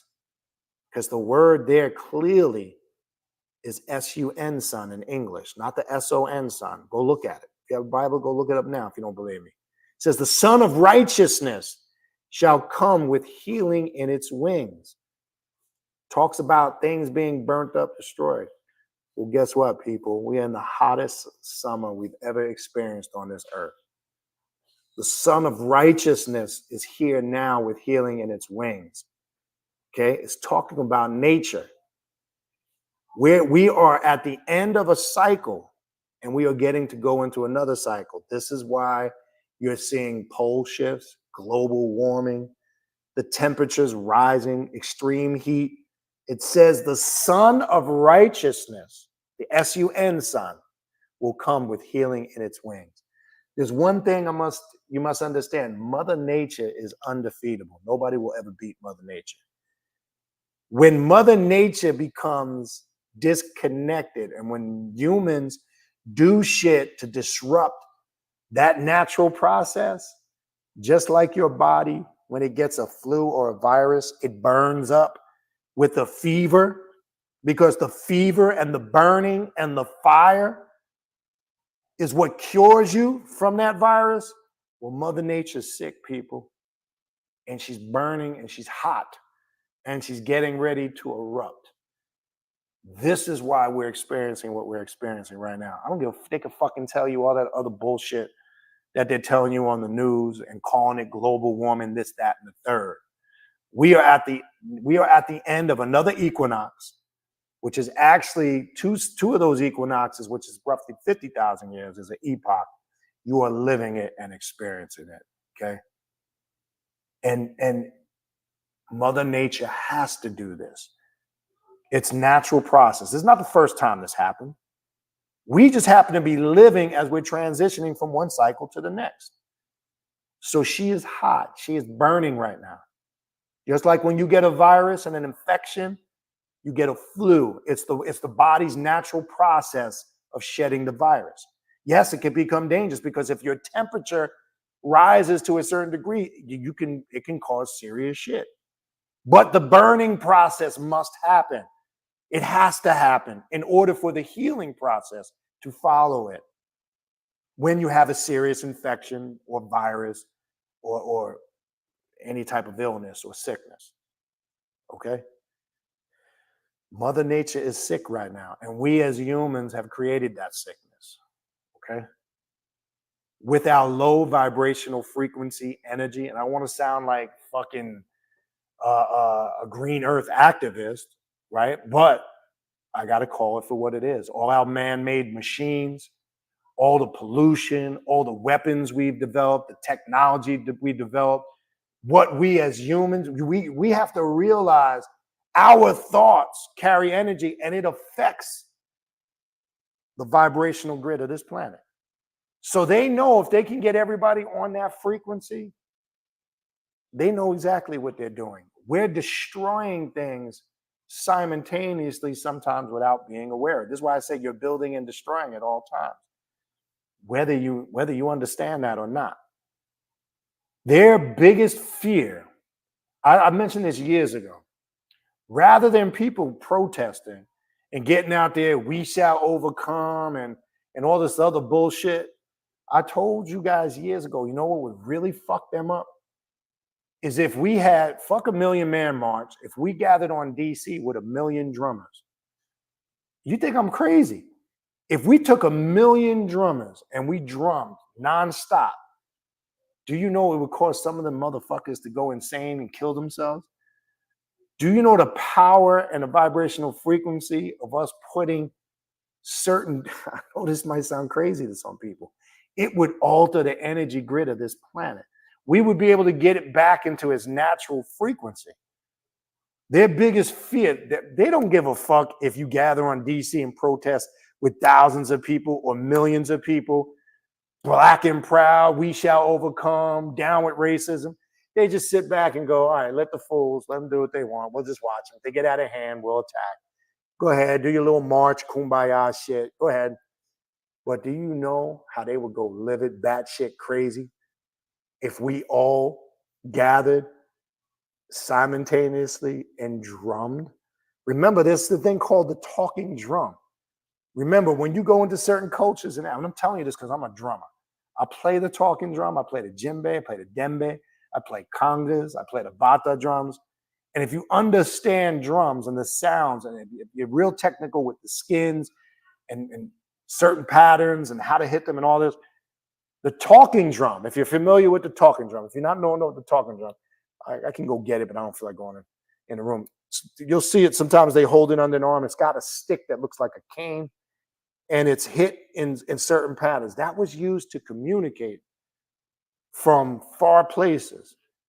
There were certain patterns that were playing that actually was a communication. But the drum also carries vibrational frequency. And it's another thing I came across. I'm going to do something on music, tones, and sounds, but I'll get to that another time.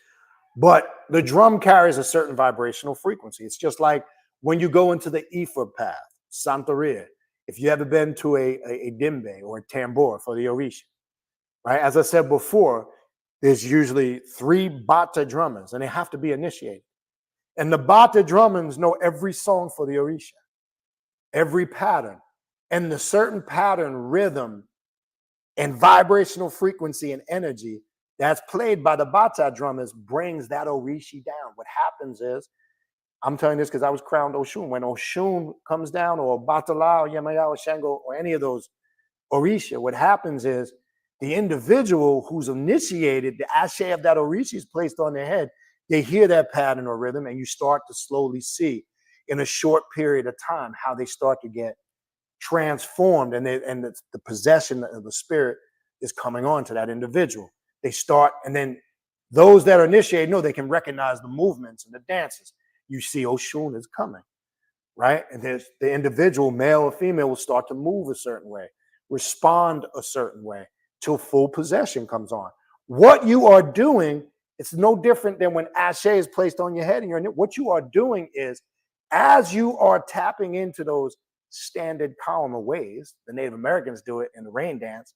It's no different when you do it in a drumming. What you're doing is literally the crown chakra is opening, and you're preparing yourself for the incarnation of that deity or that spirit. Because if we really look at the concept that these are beings of energy and light, we always use that term. I'm working with the energy of Lucifer or Lilith or this or that. Well, what you are doing is opening the crown for that whole light and being to use you as a vessel of incarnation. Now, I always used to tell people, well, how can you be at a tambor and there could be multiple people there getting possessed by Oshun or Shango or Batala? Because Ashe, that's just a fragment of the energy of that spirit. That's all it is. Okay, because this is why they have different paths. I keep trying to tell people that, right? So anyone can tap into the Ashe or the energy of that particular spirit. This is why, if you really understand spirit possession, okay, and if you've ever been to a tambor, myself, now it depends on recollection of getting possessed, but I'm more speaking now from the perspective of watching somebody else. But I can recognize it, and I in the past have become possessed by watching somebody else come possessed, because you can tap into that energy and you can watch them in the movements, and then you see the head, and then you start. It just transfers to you, because what tends to happen when I was talking about those higher senses being developed earlier, right, is for all of those reasons. That's one of them. So when one is going through an initiation, I'm just using that one as an example. There's others. When one is going through initiation, they're being prepared as a vessel to house the entity that they're being initiated. Okay? This is what's going on. And that's why it's not for everybody. Okay? I'm just using that as an example. But the power of the drum, so I don't get sidetracked, I use that because the drum is a very powerful tool to bring on spirit possession in Ifo or Santeria. And Bata drummers must know every rhythm, and they go through a serious initiation, physical, spiritual, and you must master every rhythm. In order for you to be a Bata drummer and play at a tambor, you must know every rhythm of the Orisha, or the Orisha, however you want to pronounce it. Okay? And then when you hear the sounds, and certain rhythms, the body's just in tune with the sound and the frequency. Could you imagine how that would affect just the sound alone of 1 million or so people playing the drums at the same time? Those who are not aligned into that frequency would go batshit fucking crazy, want to kill themselves, commit suicide. Why? Because we would be activating a frequency that they're not in alignment to. That it would actually unalign them. I know that shit sounds crazy, but trust me when I tell you.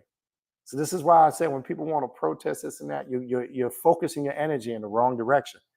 All that means nothing. You can make all your signs you want, your banners and march. Look how it's funny when tensions rise, like the George Floyd shit.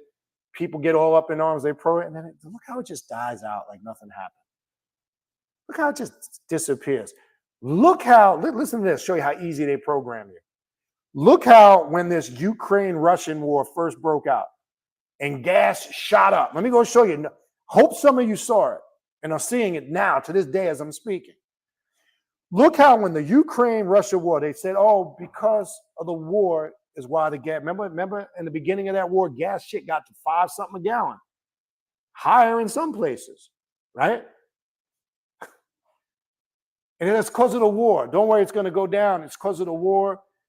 And we were paying shit. I think out in Cali, they were paying like 7 and change for gas at one point. Then this old Sleepy Joe. Look, I'm not a Democrat. I'm not a Republican. But this fucking Joe Biden dude, he don't know whether he's coming or going. He don't even know if he's breathing. I just got to keep it real. I mean, this guy, he's an embarrassment. People used to respect our country. Okay? Our country has now become a laughing stock. We used to be respected, revered, and feared in a good way, right? In my opinion. Now we're the laughing stock of the political community. This guy is a fucking pinhead, okay? He don't know if he's awake, breathing, sleep, alive. He can't even remember what he's saying. At that time, remember he said, we're gonna open the pipeline in Texas and use some of our pipelines to get these gas prices lower. People forgot shit didn't happen, people. And then the gas came down a little bit. They got it under 5. It was 4 and change. Then they got it. There was a point it got like, 3.23, just to get it where they wanted it to hover it anyway, between $3.60 and $4 a gallon on average. That was I told you they run the drill, people. Anytime they're getting ready to bring in a big change, they gotta run the drill. Okay. It's easy for them to introduce something to you, but they use shock value to do it. Right. Now the crazy thing is there's a bigger thing going on over there with Russia and Ukraine. It's been a minute now. And now here's the thing you gotta ask yourself. A small little portion, Ukraine compared to the Soviet Union, and they still, well, guess what? Soviet Union, Russia's got their Vietnam right now. Okay. They underestimated their own people. Them Ukraine, I was reading the story before I came on. They got pilots defecting now, going over to the Ukraine. Because them people, you're gonna have to kill each every last one of them before they give up. And they got their Vietnam now in their hand. But there's a bigger story at play here. This is about stirring up World War III. Because what happens is you got Syria sides with the Soviet Union, right? And we know Iran and all these other countries in the Middle East would side with Syria and Russia. We automatically have to side with Israel, just like Great Britain does. And if we get involved in that Ukraine war, like they've been trying to bait us in for a while now, this will trigger the next Great World War. I mean, really, technically, it's going on already, but that's a whole nother story. But the whole point is, because you got certain the key players in this, don't get it twisted, is Israel and the United States. Don't get it twisted. So this Putin, he knows he's not stupid. So he knows immediately if we get involved, he attacks us. The Middle East, Syria, and Middle Eastern countries are going to side with Russia. You're going to have Great Britain, Israel, and the United States all linking together. Now you got your next world war. That's what they trying to do. Okay? And now, remember, it says because remember, the book of Revelations is an apocryphal book. It comes from various different sources of prophecy. Okay, remember, it says in there that the dragon refused to bow down to the eagle, right there in the book of Revelations. Well, who is the dragon? That's China. That's all your Asian countries, Japan, Korea. And we know we're on thin ice with those countries right now, especially China and Korea. Well, North Korea anyway. Okay. So now you've got, in the midst of this, with all this chaos going on, you've got the dragon refusing to bow down to the eagle. And they are the middleman or the trigger point of all this. Because North Korea is like, shit, fuck with us. We got missiles that can reach the coastline of the United States. And we forget, Cuba, don't negate Cuba. Cuba's only 90 miles from the coast of Florida. And they got connections with the Soviet Union and Russia. They got missiles right now that have no, and again, I'm not saying this to create fear because it doesn't really matter in the sense it doesn't change anything you have to do, but you need to know what's going on. Don't be deceived by all that bullshit you see on TV. It's easy to see what the fuck they're doing. Okay. But anyway, I don't want to turn it into that. I want to get back on track. I don't know how we got into all that, but it just, whatever. It came up. All right. In this way, the soul and spirit, that all came up because we're talking about how they can. I remember as a kid, I'm gonna be honest with you. I remember being in elementary school as a kid in the early 80s when Ronald Reagan was president. Okay. And I remember the Cold War was big going on. That was in the heart of the Cold War. And there was always that fear in the early 80s of nuclear war between USA and Russia. I'll be honest with you. I remember as a small kid in like third grade, second, third, and fourth grade, and I could clearly remember this today being a 52-year-old, well, I'll be 52 next year. But I remember this now being a 51-year-old grown-ass man. I still can remember as a small child always being fearful of nuclear war when I was a kid. I'm going to be honest with you. If I can remember one thing I feared as a kid, I had to really think hard. That is clear as day. I mean, it's crazy. And it goes to show you how easy it is to program. And the funny thing is, the United States wants to make all these mandates with South Korea, but other countries can carry weapons of mass destruction. We also tend to negate the fact of what, and I'm not condoning Saddam Hussein because he obviously was a tyrant, but we basically annihilated a whole country and we never found anything. They said he had weapons of mass destruction. They said he was buying plutonium from Africa. And guess what? We went in there and annihilated that whole country, killed a lot of innocent men, women, and children, and they found nothing. And then I find it funny how the company that was responsible for all the infrastructure of rebuilding Iraq was a company that was owned by Rumsfeld, who was the VP at the time. Coincidence, people? I think not. Okay. Anyway, I don't want to get into that. We can go over that shit all night. In this way, the soul and spirit nature of man appear as the supersensible part of the whole human being. Okay. So the soul and the spirit nature of man appear as the supersensible part of the whole human being. All right, I'm going to finish with this last section. Then I'll go through some of your comments and questions because I can't get through all this. I think you get an idea where I'm going. But I want to finish with this last part here. The color effects perceptible to the spirit eye that ray out around the physical man observed in his activity, and that envelope him like a somewhat egg-shaped cloud are the human aura. So all this was lead to get you. Rudolf Steiner is describing the human aura. They have technology. I mentioned the Kirlian photography earlier. They have technology to profile you. It's real simple. Everything I was saying with all this alludes to not only can they just profile you, your likes and dislikes through the internet and all this other technology, they can profile you through your emotions and your aura, through your thoughts and your thought forms and how you think and how you feel. So this is why they're coming up with all this AI. They're even doing it with a museum. I just saw a recent AI thing with Biggie Smalls. And I didn't like it. The reason why I didn't like it because it took away from the authenticity of it. I didn't like the way they did it. I'm going to be honest with you. They're doing it with a lot. I think I saw they did it with Michael Jackson. And they're doing this a lot.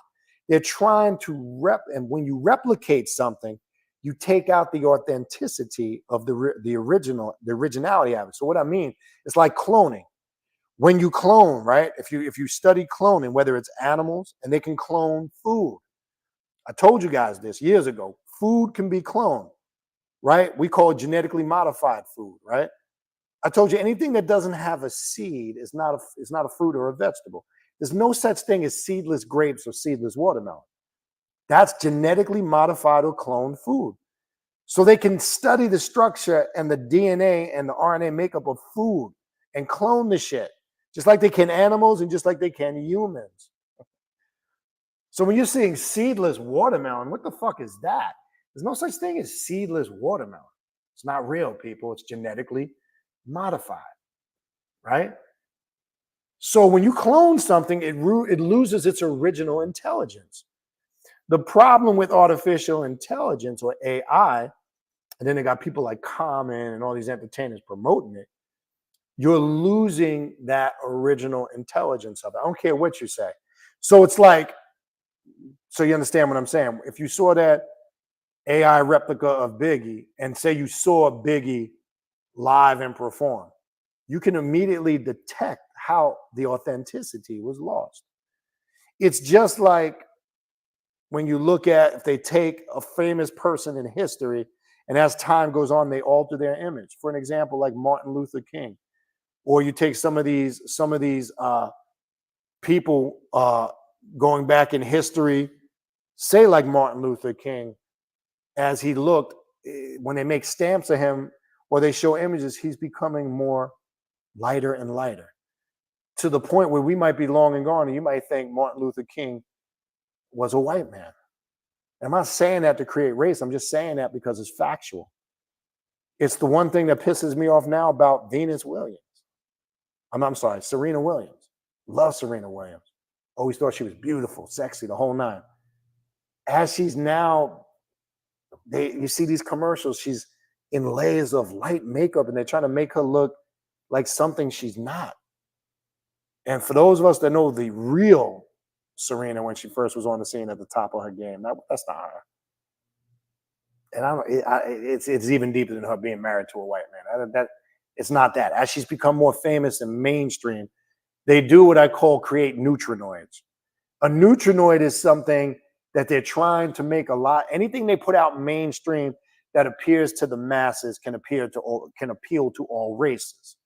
Okay, and this is why I say you take a person like uh, Beyonce, she's a neutrinoid because she can appeal to black, white, Latino, Spanish. I personally, and it's not hating, I just don't think she's an average singer. I'm not saying she's terrible, but she's average. But that's not why she's up there. They can use her look and promote her image. It's all about that's how they can sell that shit to the masses. The same way they sold Obama as a president. Okay, Obama, he's not black, and he's not white. He still was marketable to all races. Okay, they do this shit intentionally. They put certain individuals out there intentionally to the point where, as I said, as time goes on, you might think these people were other than who they were. Okay, and I'm just trying to tell you how easy it is to manipulate something. It's easy for them to indoctrinate you. I mean, for some of us that are living through the transition, it's going to be hard to clarify that later down the road to the younger generations coming up. It's the same thing with the music, right? And again, I'm not trying to be the old grumpy head hating, but I got to just keep it real. Majority of this new, what they're calling rap or hip hop, is an embarrassment. Yeah, I get it. It's a new generation. I totally get it. I remember being younger when we were into hip hop. You know, we were being told the same thing by our elders and our parents. All that, what is that crap you listening to? But my goodness, it was a difference, man. I mean, you had lyricists back then. You had artists who were creative, that had their own style. I mean, you name artists like Big Daddy Kane, Rakim, Slick Rick, EPMD, Special Ed. Every one of them had Heavy D. Every one of them had their own style. They were unique.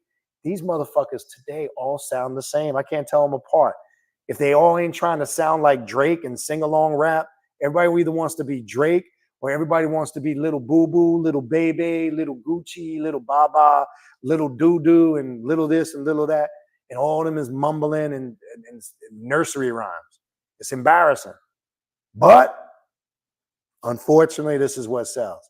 And I ain't knocking the hustle. Look, if you can get paid doing that whack shit, then do it. Then do it. Hey, I ain't hating. Get paid. Because if a motherfucker's going to spend money on it, hey, I ain't knocking the hustle. Do what you got to do. But I ain't listening to that shit. Okay? It's not hating. It's not hating.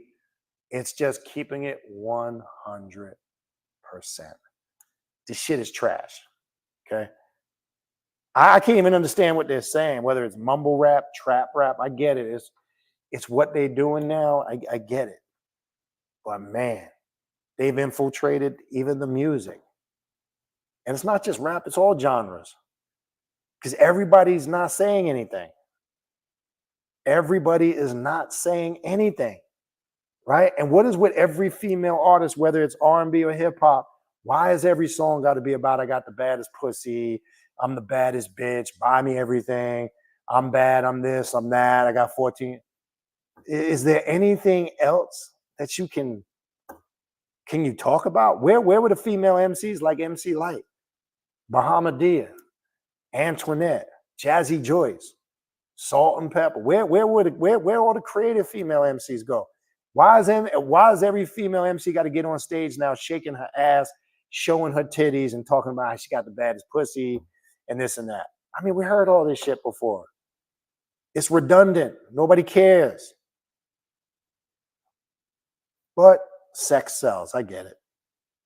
And anybody that's really watching them, look, no offense. 90% of those female artists ain't got no talent. It just sells because it's sex. They're out on stage half naked. The videos is basically softcore porn. And that's it. I mean, outside of Scarlett. Like, I like Scarlett. I mean, that's some New York shit. I love it.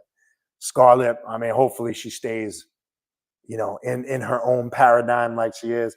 She right now at the moment to me is just she's a raw MC. She's not. She comes off hard, but she's still female. Yeah, I mean, she does a little sexual stuff, but she's Scarlett, right? I mean, I hope she stays true and develops, you know, that style. You know, she's like a female DMX to me when I listen to her rap. You know, and there's no anything they put out there mainstream. Now, yeah, you can get into which, you know, obviously you really got to be in the hip hop, and we talk about some of that stuff on the Hip Hop and Culture. Uh, uh, Underground artists is one thing, but I'm talking about anything they put out there mainstream is trash. There's nothing mainstream that's good. As far as lyrical wise, just maybe a couple of things you could pick from here and there. Now, underground, male or female, of course you're going to find a lot of better shit underground, right? And the underground scene has always been there, but that's why they call it underground. They won't allow it to come mainstream. But most of the cats and the artists doing underground, they're mostly in it for the love of the music. Not all of them are just in it for the dough.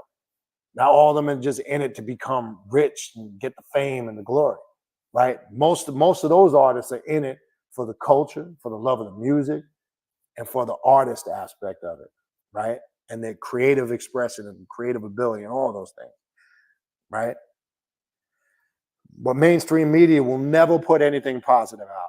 They basically have tried to kill conscious rap. Back in the day, we had conscious rap.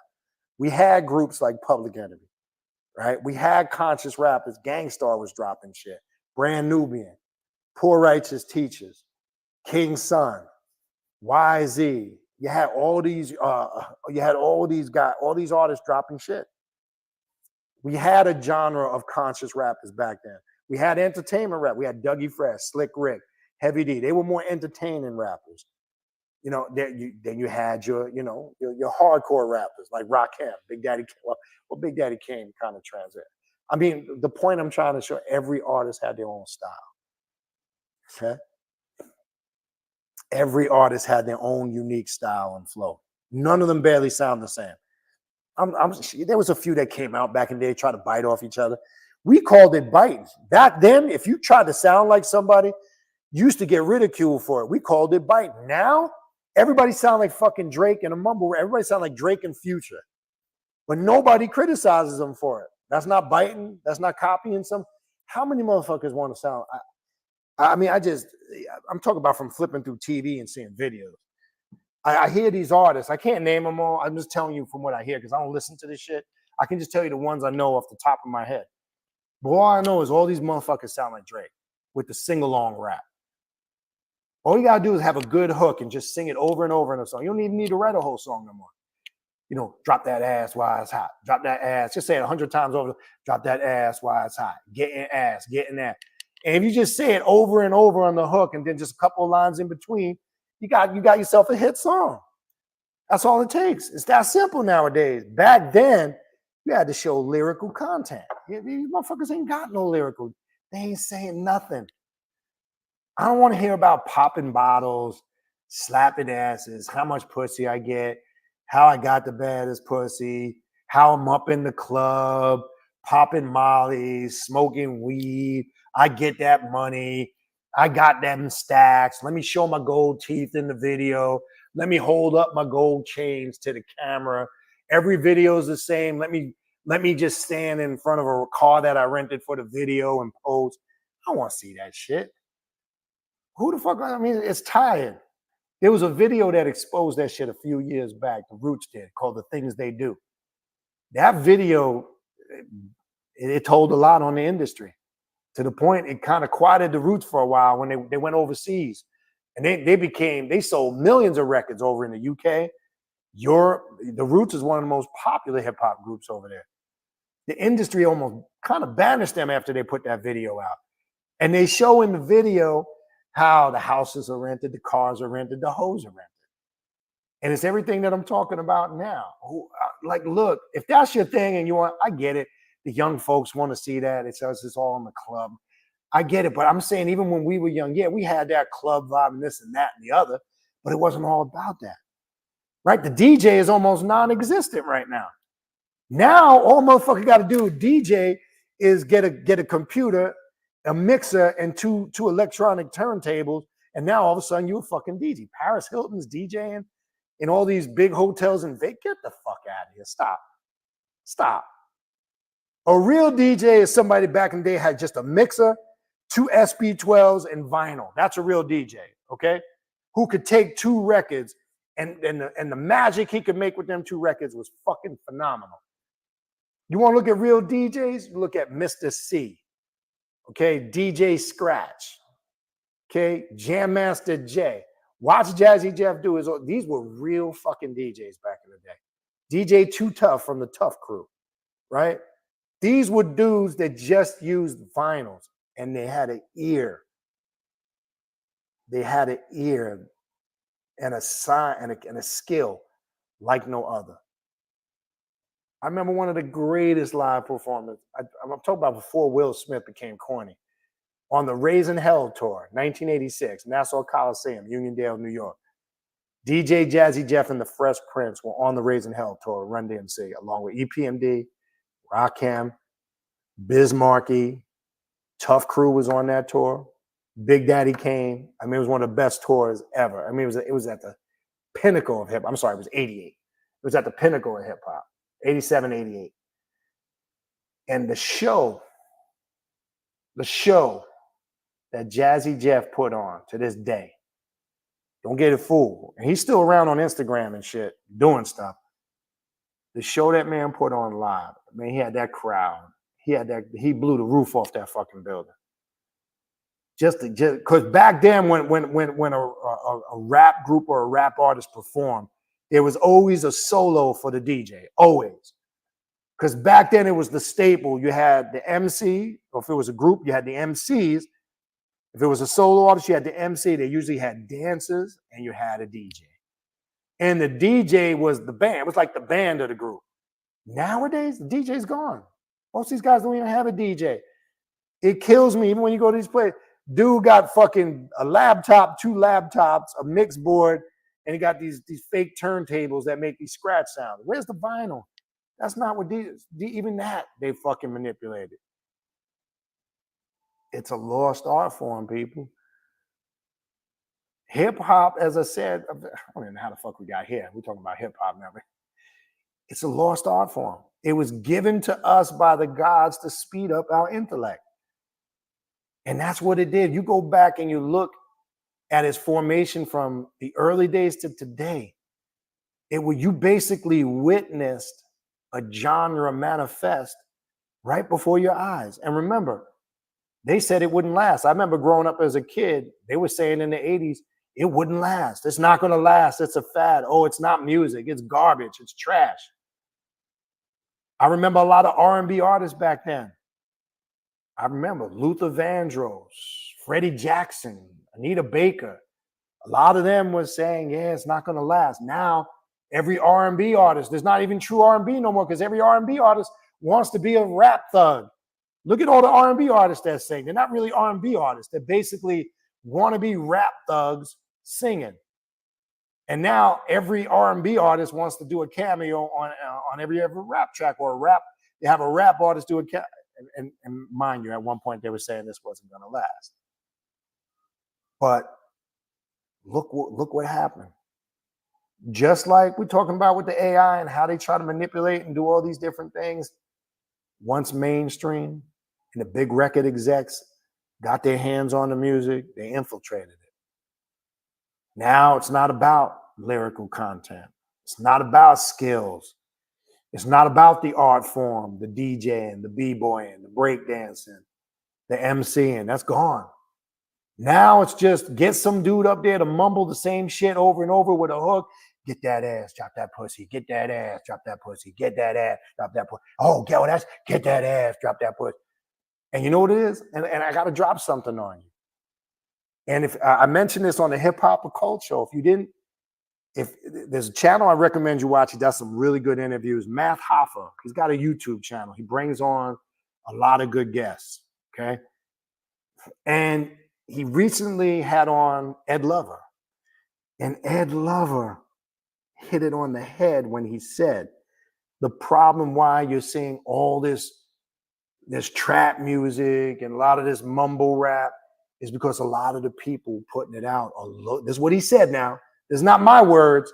He said a lot of them are low vibrational frequency people. This is Ed Lover saying this. Listen to what I said. And you can go look, you go watch it and hear him say it for yourself.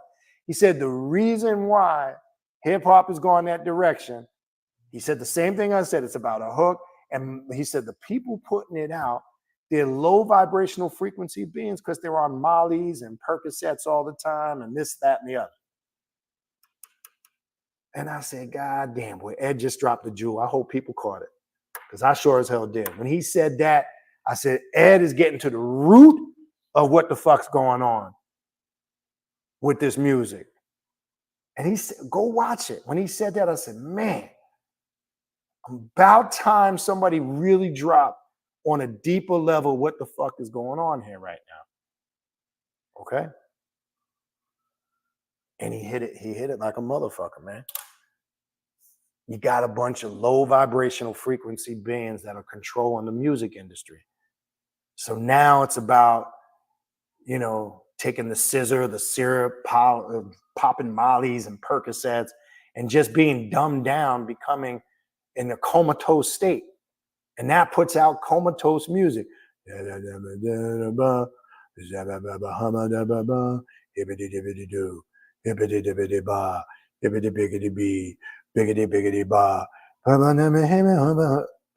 the fuck is this nonsense? What is this trash that I'm hearing?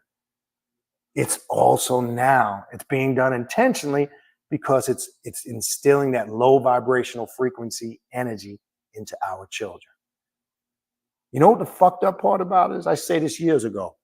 You could pull a young, small kid and ask them to name, let's just say you take a small, young black child, male or female, ask them to name 5 prominent black female women in history.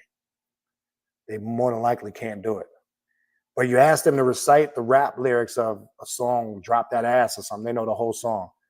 You see sometimes these little girls out with their parents twerking, and I'm like, really? That's acceptable? This is the shit we teaching these young children at an early age. I'm not saying we didn't have a form of sexuality in our hip hop and that. We did, right? There was dances, but it's out of control now. It's out of control. It's on a whole nother level now. And the problem is, if we just sit our kids in front of the TV, and this is what we're allowing them to watch all day, and then we wonder why they're turning out like the way they're turning out, we got nobody to blame but ourselves, people. Okay? When you just put your kid in front of the TV, or the new solution is now, here's your tablet, get out of my head, I don't want to be bothered. And you're not monitoring what those kids, I got parental controls on my kid's tablet. That gets cut off a certain time. Now it's time, that tablet off. No, you're not on that shit 24/7. Because that program, you know how many times I see you out and about, here, it's like the tablet is given to the kids. It's a shut up mechanism. Here, shut up, don't bother me. Here's your tablet. I don't want to be bothered. And they're watching all this violent shit on all these websites and watching all this over-sexual stuff that they shouldn't be watching at that young age. Okay? Who's to blame for that? When you allow them to educate your children, you have nobody to blame but yourself. Okay? And I never allowed that. My oldest son and now my youngest son. I got 2 boys. And I monitor. I'm not saying they don't watch TV, they don't watch more, but I monitor what they watch. Yes, it's going to get to a point when they're of age. You can't protect them from everything. All you can do is guide them in the right direction. At the point, you know, it's like Khalil Gibran said, your children are not your children. You're just the vessel that was used, that they came through. They have their own souls, their own personalities. Your job is to instruct them in the right way. And if you've done that and they become of age and they go out on their own and they stray, there's nothing you can do about that. But if you didn't do your job, then that's on you. Okay? But we got to cut this shit out. The only way things change is when you initiate that change. See, the problem is people scream that they want change, but they don't want to make any sacrifices to make the change. All right, I'm gonna stop there. Let me go into the chat. I think you You kind of see what I'm trying to get at, how they can control your thought forms, your thought patterns, how they can use those thought forms. This is how they're coming up with the artificial intelligence. And like I said in the beginning of the video, you must understand a living, intelligent, thinking thing is not just a body, a physical being with arm, legs, head, torso, feet. Information is a living organism and plant life. There's many things that fall on the spectrum of a living organism. And they're using these living organisms to manipulate this consciousness, which could be a good and a bad thing. But they've been profiling this for a long time now. And now, based on your likes and dislikes, a lot of the AI they're going to come out with is based on what they profiled. Okay? The problem that becomes, and that we need to understand, very important, okay? We've lost a lot of our natural creativity as human beings. We lost the natural human connection to interact and socialize. See, they're trying to strip all that from us. That's part of what COVID was about, okay? If you look at real socializing, it doesn't exist anymore because of this shit right here. It don't exist no more. You know how many times I've said this to you guys before? Shit, just this weekend. I was on the west coast of Florida. I was up in Tampa over the weekend. My son played in a tournament, so I was there the whole Labor Day weekend. And you know, when we're up there, we always go out to eat with some of the the parents and the players and all that. And it's amazing how you go in and as I said before, you see a family walk in, 5, 6, they sit down, and then it's like this. What you see? Nobody's talking to each other. Everybody's just locked in on their phone. This has become everybody's virtual reality now. Okay? What it's done is back in the day, before we even had any of that stuff. Again, I don't want to sound like a back in the day old grumpy head, but I got to bring these things up so you guys can see where it came from and where it is now. Back in the day, when you went out to socialize, we used to go to play. We go to the roller skate rink. We go bowling. We go to house parties. We go to the movies. We go to birthday party. We didn't have none of it. We actually had conversation. We actually dialogue. In them times when you sat down and ate dinner, we ate dinner as a family. Right? There was no TV on. We weren't allowed to have no TV on. But you used to come home from school, you had to do your homework.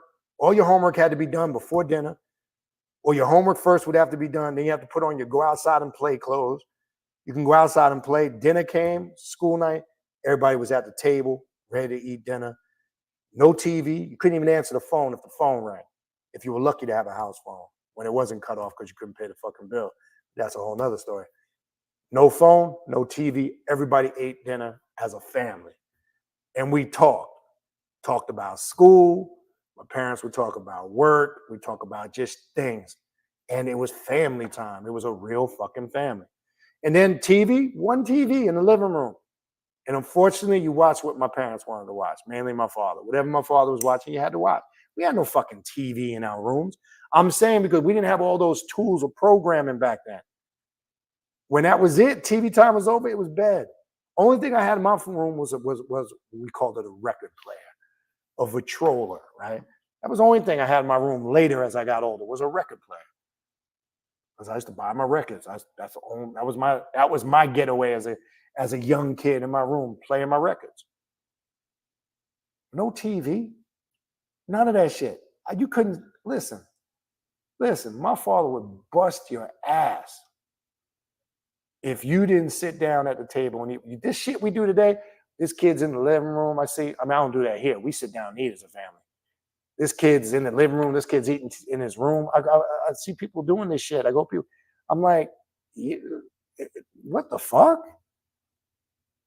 Yeah, and then you ate you ate whatever was cooked. You didn't eat. You went to bed hungry.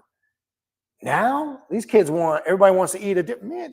Back then, whoa, you ate whatever the fuck was cooked, and sometimes that was for 2, 3 nights. If you didn't eat, you just didn't eat. And my mother was the type of person, she didn't give a fuck. She sent your ass to bed hungry. You want to eat, you go to bed on a full stomach and nothing. And here's the other thing. You have to sit at the table until you was finished. This shit, throwing food away, dumping it, you didn't want it? Get the fuck out of here. You sat at the table and you finished everything that was on your damn plate. And then you got up and you probably had to help wash dishes. Okay? This is what I'm saying. They stripped all that. Our natural connection as humans to interact, our natural connection as families, as it's going, they're taking all that away. They're trying to profile us to the point where we're so disconnected from reality. That's what's going on here. And now it's like, shit, all those things are gone. There is no family unit no more. It's gone. Out the fucking window.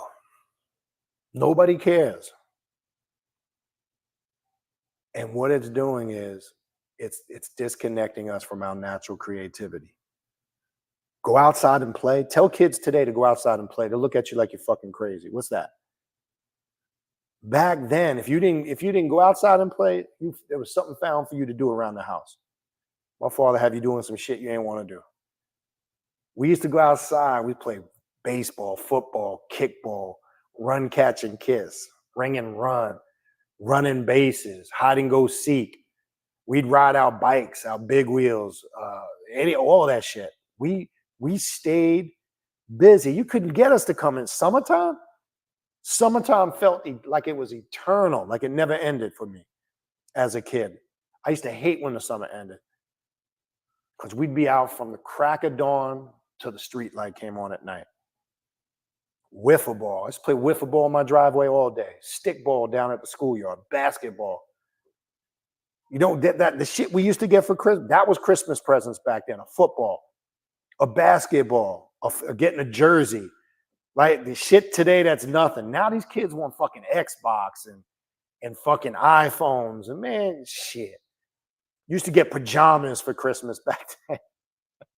A pair of jeans, you know, a football jersey, a football, you know, we didn't get none of this shit. And we were happy though. That's the crazy thing. And we played outside. Now these kids want to sit at home on the fucking couch all day like fucking comatose fucking mummies. This shit all day. This shit is dumbing them the fuck down. Remember back in the day, we as adults, yeah, fuck this. We're going to turn this into a back in the day. Let me stop. Remember back in the day, you had to look for a job. You have to put on a shirt and a tie and have to walk into a place of business. Can I speak to the manager? Are you hiring? Yes. Can I fill out the application? If you were lucky, you get an interview on spot. We used to have to go look for work back in the day. Now there was no job boards. I try to tell my kids, you guys got it easy nowadays. You could just get on the internet and go on Indeed and all these job sites and upload your resume and wait for somebody to call you. You couldn't do that shit back in the day. You used to have to I remember in the wintertime, cold as fuck, riding buses in the subway looking for work. You have to go out and look for work back in the day. What about old school? Remember back when you get the Sunday paper? I'm going to go into the classifieds. I'm going to look for some jobs. And you get the pen and you circle the jobs you're going to call Monday morning. See, you guys don't know nothing about that shit. What? Newspaper classifieds? What's that? That's the shit that I'm trying to tell you. We lived and watched the transition and I'm still living through it. Some of you know what I'm talking about. Some of you may not. But that's the cloth. That's where we come from. And I'm saying these things to show you where we've seen the difference. Some of you haven't seen the difference. And it's to show you how they have been able to manipulate the situation. And I can tell you this, okay? It's not a good thing to take away 100% that full human connection. I'm sorry. Look, it's like, let me put it this way. It's like whacking off. It's not the same thing as getting some good pussy. If you understand what I'm saying. And vice versa, same thing for a female. I would assume, but I'm not going to speak. But let me just put it that way. It's like they want us to whack off all the time now. And they don't want us to get no more pussy. That's basically the best way I can describe it. And it's not the same thing, people. I don't give a fuck how you try to sell it. Technology is a good thing and it's a bad thing. Okay? I'm trying to say I'd prefer to get the pussy, is what I'm trying to say. I don't want to just do the whacking off. It's not the same thing, people. We've lost the ability to interact with each other. This is what this is all doing. It's dumbing it down. Okay? There's nothing, look, think about over the years when you're at a function or event and you're around good people and you're vibing and you're having fun. It's nothing like when time just flies by. You know, you say, what else? Man, time sure flew by. Oh, time flies by when you're having fun, right? We can't lose that, okay? In my opinion, we can't lose that. I mean, think about the things we did growing up that we were creative. We were able, regardless of how tough times were.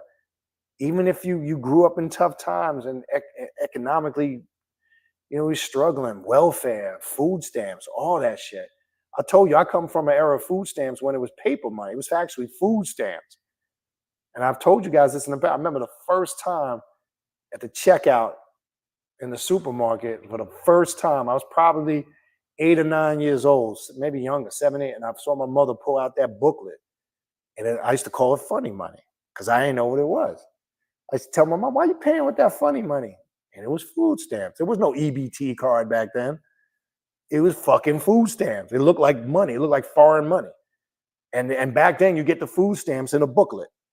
And then my mom would rip them, you know, rip them off and pay at the checkout. You paid with, it was food stamps. That's why it was called food stamps, because it was paper. The EBT card comes later. Okay, I remember that. I remember the first time seeing it as a kid. I didn't see, my parents were such good parents. I didn't even know I was poor. That's the crazy shit. That's how good they were at taking care of us. Regardless, we never went hungry. Yeah, there was plenty times. Look, there was plenty times we didn't have no heat. And if you didn't grow up in the North and you don't know what it's like, my house was our heat was fueled by oil. And back then, shit, it used to be about $100 to $150 to fill your whole tank.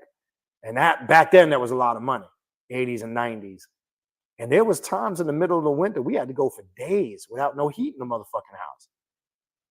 I'll never forget that shit. We had electric, stove, and oven. We used to open the ovens or kerosene heater. There was many boiled water hot baths that I took as a kid. The big pasta pot with the handles, boil the hot water, get the rag, let it cool down, put the hot water in the middle of the tub. We used to take a rag bath in the middle of the winter because we didn't have no hot water. And it's January, February. It's below, barely over zero sometimes outside back then in the winter, 15, 20 degrees, 5 degrees. Okay? But despite, this is the beauty of it. And this is why I respect, I was fortunate, as I said, both of my parents stayed married to the end. Okay? I was fortunate. My parents always did what they had to do. Even though we had periods like that, there was periods we didn't have no hot water. There's periods the phone get cut off, lights a few times, but that was part of growing up. You know, but they never ever, we never went to bed hungry. Okay? Never went to bed hungry, and we had a Christmas every fucking year. And that's why to this day, I love Christmas. Because Christmas is not, I told you, to me, it's not just about the commercial shit. I don't care about any of that stuff. Christmas was a symbol to me of the strength of my parents, first and foremost, especially my mother, because my mother loved Christmas. And every year, I don't know how the fuck they did it. The lights always, we never had any problems during Christmas. They made Christmas the best time of the year. So why I get absorbed in that Christmas energy and that Christmas spirit is due to that fact. It just reminds me of the power and the strength of my mother and father. It's personal to me. All the symbols and images, Santa Claus, all that shit, it has deeper meanings to me. I love all that shit. I don't give a fuck. Fuck all that conscious community. That's this, that. Man, I don't give a fuck about none of that shit. I'm past that shit. A real magician could take anything and make it what they want it to be. I make Christmas what I want it to be. I love everything that's symbolized with it. Everything. Santa Claus, Christmas trees, decorations, Christmas lights. I love Christmas music, especially old school Christmas music. I told you all throughout the month of December, when the house gets quiet, we're in Florida, so we have this really fancy electrical fireplace we bought, so it recreates that up north vibe. Everybody goes to sleep. I dim the lights out. I got the Christmas tree on, and I just play that. I play that Christmas music, man. I love it. It just puts me in a certain vibe, a certain mood, takes me back to them periods and times. Every time this might sound weird to you, and I have the recording of it. My mother's favorite song was Silent Night, and every year in the house, when I sit late at night during that month, I hear her singing it. Literally hear her word for word, just as she sang it back then when I was a kid. I hear it. And I can hear it now as I'm talking about it. It's crazy, but I hear it. Right? So, man, just talking about it gets me she gets me a little emotional. But this is the things these are the things that I'm saying. We've lost all of this shit, man. They're trying to take the way you think, feel, the way you behave. That's how deep this shit is getting now. Okay? And all I'm saying is this. It only will happen if you allow it. This is why when we say we're on an isolated path of consciousness, a path of self-mastery, we determine our fate, our choices and decisions. That's on us. We can't let nobody take that from us. Oh, yeah, I see that at the bottom. Just caught my eye. Let me go through the chat here. Our Christmas Story. I watched that movie probably 100 times during Christmas. One of my favorite Christmas movies of all time. You shoot your eye out. And that's I don't know if you know that Peter Billingsley. He was the I gotta go back. Some of you people from that generation, man. Remember Mikey? Let Mikey try it. He likes it. Hey, Mikey. That was Peter Billingsley. He used to do those commercials. But man, that movie's a fucking classic. Even though that takes you back to like the 50s in the Midwest, but there's a lot. Listen, back then, there's a video I just came across. It's a channel, All Things New York. It was Christmas in New York in '76. Back then, I mean, it's here. I love the neighborhood I live in now. Life Cereal. There you go, Mikey. There you go. We are gods. There you go. Red Rider. I want a Red Rider. Yo, shoot your eye out. Oh, fudge. I know that whole fucking movie. The funniest part is in the Chinese restaurant when they're singing Deck the Halls, the owners, Deck the Halls with bells of fa la la. The father trips me out. He's like, it's not fa la la la, it's fa la la la la. Or when he gets the leg lamp and he sees Fragile on the outside, he goes, Fragile. It must be Italian. I mean, movie's a classic. I could watch that movie 100. Look, my corny ass be watching that damn Hallmark channel with them corny ass Christmas movies. Because Christmas is fucking magical, man. That shit is. I could watch Christmas movies. I get my wife. She gets fucking like, she gets tired of it. I make these motherfuckers. I get so cornball. I make hot chocolate. I make these motherfuckers sit down and watch the movies with me because it's a magical experience. Fuck all that indoctrination bullshit. Oh, you shouldn't celebrate. Man, fuck that. I celebrate Christmas. I don't care. I'm not into all that pro-conscious wannabe shit.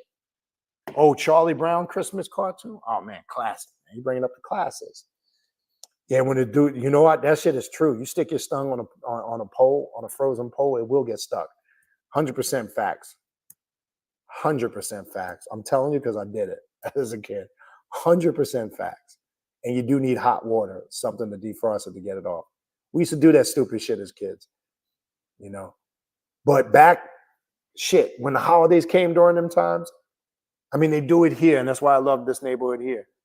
Everybody, and the neighborhood was magical back then. Everybody decorated, man. Everybody had decorated. It felt like everywhere you went, it felt like Christmas. Every fucking place you went. Yeah, I don't care where you live, Queens, Brooklyn, Manhattan, Bronx, wherever you traveled, it was Christmas everywhere. And in your neighborhood, everybody decorated back in them days, man. I'm telling you, man. shit is gone. They're trying to take all that stuff from us, but I keep it alive. I think I shot a video last year. We about to upstep it a notch. I go big here, man. Outside, I got some ideas already for outside. I start. My Christmas season is from Thanksgiving to New Year's Day. Go hard. Anyway, you guys got me getting all emotional about Christmas and shit. All right, let's go up into the chat. Let's do a little chat stuff. I'm gonna start at the top. I'll try to get to the questions. I'm gonna kind of not really deal with comments unless it's something good. I might just throw it out there.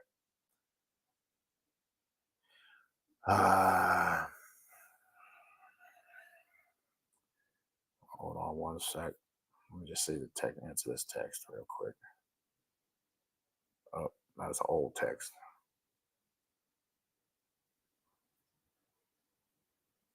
Give me 1 second, people.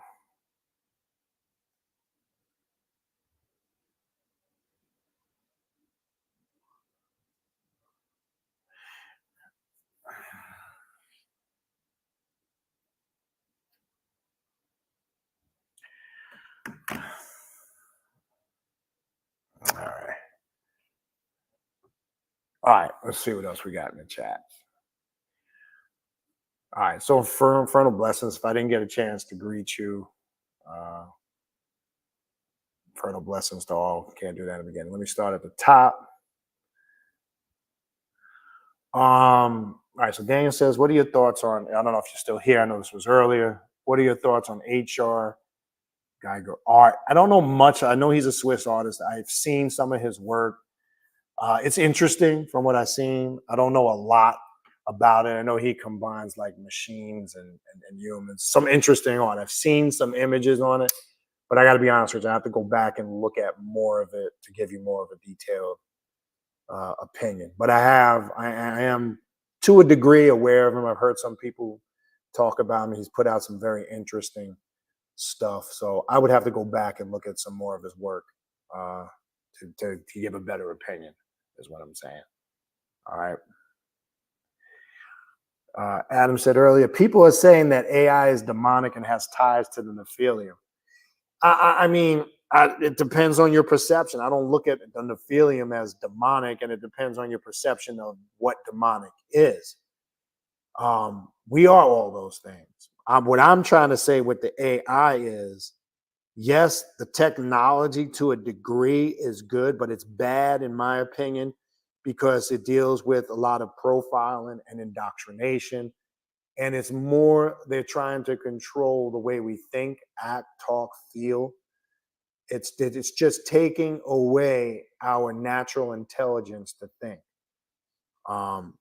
So it's a matter of perspective. And I don't really agree with the Nephilim and the demonic, because the Nephilim or the Nephilim, we know they were part of the Watchers, right? We know a lot of some of the spirits and the demons we work on this path are part of those Watchers or Pantheon. So I think people, I'm not saying that you're saying it from that perspective. I think people that are saying that are more from a religious mindset. So, but I get what you're saying. What else we got? Only said earlier, I don't really know if there's the best occult book. Do you I mean, I read so many books. It's hard for me to really just say what's the best occult book. I think the best occult book is when you're pulling from various different sources. I mean, there's a lot of, authors like Michael Kelly, Asenath Mason, some of Michael W. Ford's work, not all, Rudolf Steiner. I mean, there's so many great writers and authors out there. I can't really say me personally, because I pull from so many different influences. I can't really say there's one that of all. I would just say keep your perspectives open, broaden your horizons, and study and absorb as much as you can. Okay. Yeah, we are gods. We're saying earlier when I talk about the Illuminati. Yeah, everybody pretends like they know about the Illuminati. That shit be killing me, man. It's a joke. Look, I'm telling you this from being 32nd degree Mason, Scottish Rite, also York, going through the York Rite, Blue House, Red House, on up, crossing the desert, becoming a Shriner, None of that shit goes on in the lodge that they're talking about. 33rd, you're asked to become a 33rd. You can't just petition to be a 33rd degree Mason. This is why they say at 32 degrees you become frozen. You must be asked to be a 33rd. And it's none of that spooky shit. Okay. The higher degrees of Masonry deal with a lot of esoterical occult information. And I've told people, because some people are so ignorant and they're blinded by their personal dislikes, I would encourage people to read Morals and Dogmas by Albert Pike. Yes, I know Albert Pike was a racist. He grew up in the Deep South. Yes, I know he had racist tendencies. But if you read what he's breaking down in Morals and Dogma about Lucifer and Masonry, he's right on point. You ain't got to like him as a person. Learn to separate the message from the messenger. That's what some motherfuckers can't do. I don't care for him personally because of what I've read about his character. So I wouldn't say I care for him as a person. First of all, I know him. He's long dead and gone before I even met him.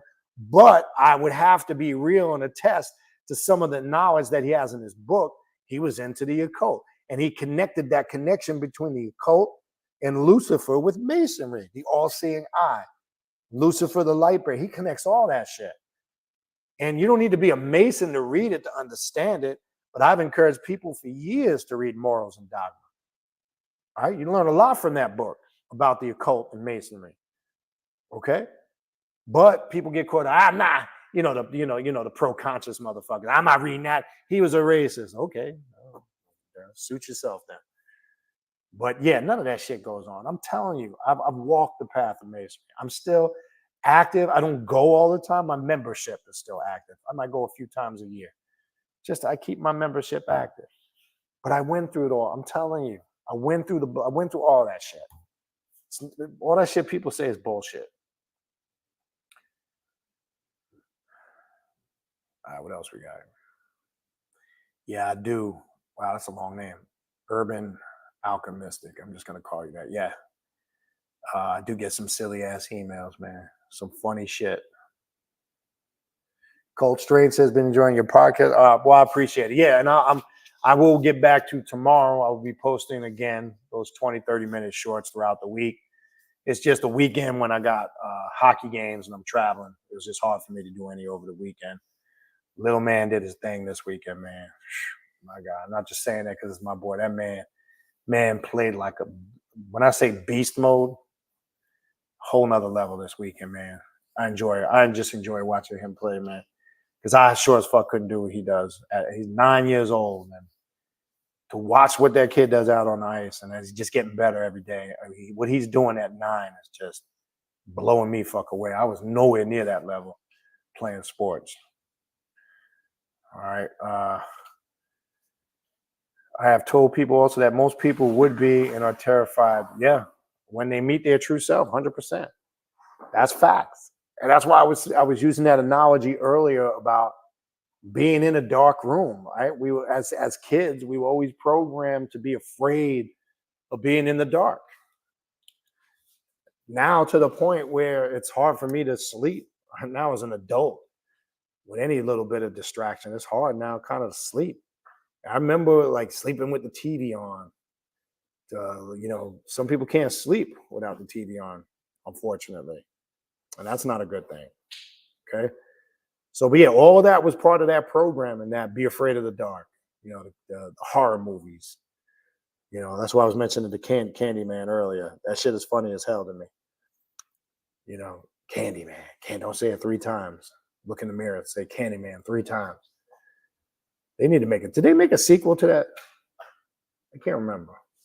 They ever make a sequel to Candyman? They did, right? I got to see if I can find it. I don't remember watching the sequel. I got to check that out.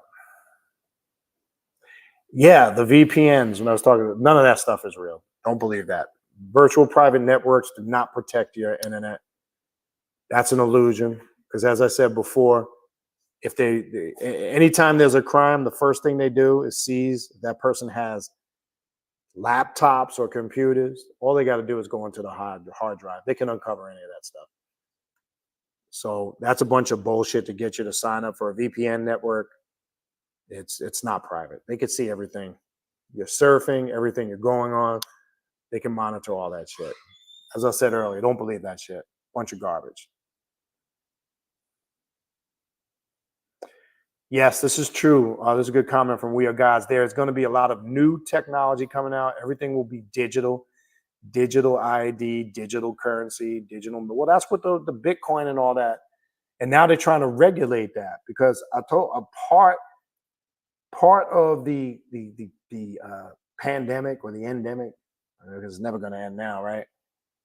Part of that was a global economic reset, and we're experiencing it now.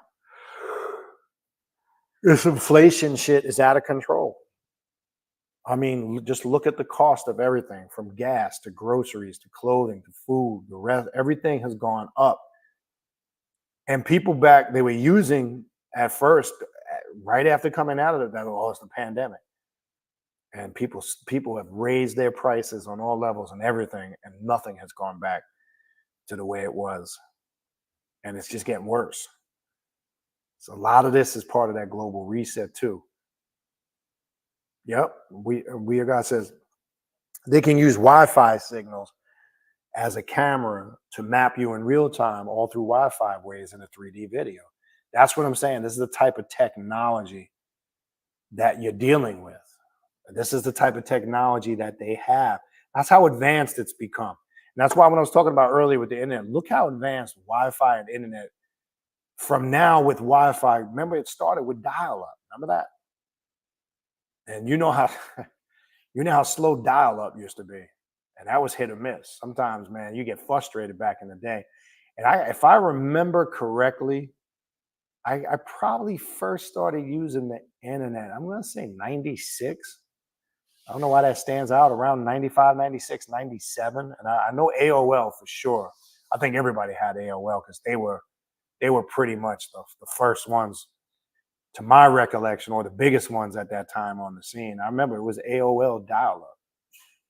And that shit was crazy. When you look at where it came from and where it's at now, where now, look how quick they can send or download information in a matter of seconds. And now they got high speed and super high speed and all this crazy shit. So they can even control the wavelength and the speed that they send the shit to you and then charge you for it, right? Well, we can have this speed and charge this amount and that speed and charge them that. So yeah, I mean, they look where it's come from. Yeah, Edward Snowden. That was the guy I was talking about. I think the movie was called Snowden, if I'm not mistaken. I could be wrong. But a lot of the stuff we talking about, or I was mentioning at that point in the video, they show you in the movie. They show you how the government has people that sit in front of these computers all day and just monitor the internet. That's all they do, 24/7, nonstop. They have shifts of this shit nonstop. Oh, come on, man.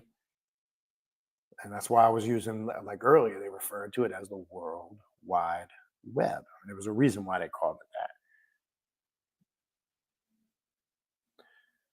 Yeah, you can't. I agree. You can't worry about them. The point is, you got to just be aware that you just got to keep living your life. That's it. You don't get caught up in the sensationalism. The problem is there are so many people who are so weak-minded that they get sucked into conspiracy theories, and they live their life being dictated to by conspiracy theories. They live in fear, or they live always with some gloom and doom over their head. And the thing is, you don't worry about things that are beyond your control. And when I say beyond your control, excuse me, what I mean when I say beyond our control is things that you shouldn't be stressing or putting over excess energy into, because it shouldn't affect the way you do things. But unfortunately, there's some people who can't take that mindset or that approach, and it just affects every aspect of their existence. And that's what you can't allow to happen. Okay. All right.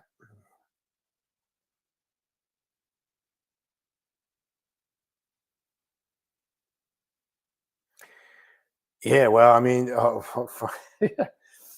so earlier when I was talking about the golden arches represent, I mean, you can look at that as the horns of Lucifer. There's a multitude of things them golden arches, you know, can represent. But what I was talking about earlier, how companies, my bad, excuse me, have adopted these logos and symbols. They're powerful tools of communication, right? Just like even you look at one of the most well-known, or most probably the most widely known occult symbols, the pentagram of Baphomet, right? And immediately when people see it, it ignites good or bad thoughts. All right, to a person on the path of the occult or the left-hand path, yeah, we look at it in a spiritual way. But to the spooky religious person, they've been programmed from that symbol. It incites thoughts of Satanism, devil worship, and all this spooky shit, right? So any of these symbols trigger certain thoughts. Yeah, the deity as with Nike. I do remember that breakdown from back in the day. Yeah, I mean, if you did grow up before cell phones, it was, yeah. I mean, we did. We're in that age bracket. We didn't. That's why it was when we say it was a different time, a different period. This is when you were creative. We didn't stay home. We were outside all the time. We actually went places and did things. Now, when you have this at your fingertips, nobody wants to go anywhere. Nobody wants to, as far as these kids, they won't play video games all the time and be on their phone all the time and for nonsense and on Facebook and Instagram and all this shit. We didn't have none of that. So you weren't distracted back then. There was no Facebook. There was no Instagram. What was that other one that came out in the early days? MySpace, right? I think that's what started it all, if I'm not mistaken. That was like the first big, I could be wrong, but that was the first big like social media site. That was like the Facebook back then when it first came on the scene, MySpace, right? There was none of that stuff back then. So the difference was you weren't distracted. You stayed busy. You did stuff, you played sports. You went down to the roller skating rink. You bowled. You rode your bicycles. You did stuff. Now you see little kids with phones, which blows me away. I'm seeing little kids with iPhones. It's like, what does a little kid need an iPhone for? Really? And then people come up with the dumbest stuff to even these younger kids. Well, you should, for safety. We didn't have a phone back then. We traveled in the cars, drove around for years. We survived. Yeah, it's a nice convenience. Now you break down, you have a phone. But guess what? That was programmed into you too. I drove around in my 20s my whole life. We didn't have that luxury. Car broke down, the car broke down. You have to walk to a payphone, walk to a gas station, and we survived. But we didn't live in fear. Now, motherfucker think like, oh my God, what if I break down? I don't have my phone. Granted, it's a great convenience, but again, it's another example of how we've been programmed. Right? We survived. We didn't have no cell phones. We survived. We turned out okay. But now, forget it. Shit. Cell phone is like a lifeline. Now it's fucked up because even it's so now intertwined with your work. So it can be an inconvenience if you forget it. Because now, if you have a job, a lot of your jobs require you to have it. Like my job does. It requires to have it with you at all times. And then it's bad. I got a work phone, so I got to carry two with me at all times, which is even more annoying during the week. I don't want to carry two cell phones. Again, it's the era that we live in. All right, what else we got? All right, see some shout outs here. Darvis, Anthony McKinney, what's going on? Mika. Yeah, race and money is significant here. Okay, don't let nobody fool you. And as I said earlier, the reality is racism exists. You'd be a fool to think it don't. It's real, and it's not going anywhere, unfortunately. Because people will be people and people will be stupid. But at the end of the day, it's really about gentrification and money. Okay, that's what this is turning into. Either you got money or you don't. Because if you look at racism, it's on a worse level when you deal with poorer people and poverty. It's different. But when you look at it, as I said earlier, the upper echelon of people that got money is not the same. I'm not saying it doesn't exist. I'm saying it's not the same. Okay, and that's clear when you see everything that's going on out here now. Clear. Okay.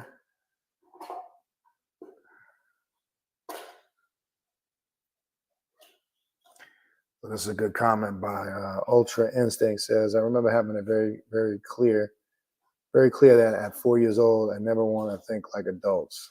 The way that they think is totally, yeah, pretty sure. Yeah, I mean, when you reflect, it's pretty bad. Bad for them, good for you. It's funny you bring that up because I can reflect back being and now I'm probably one of the adults that nutted up and acted stupid. But I remember as a kid saying some of that shit too. And you look at it and you go, man, that's where we're headed. Yeah.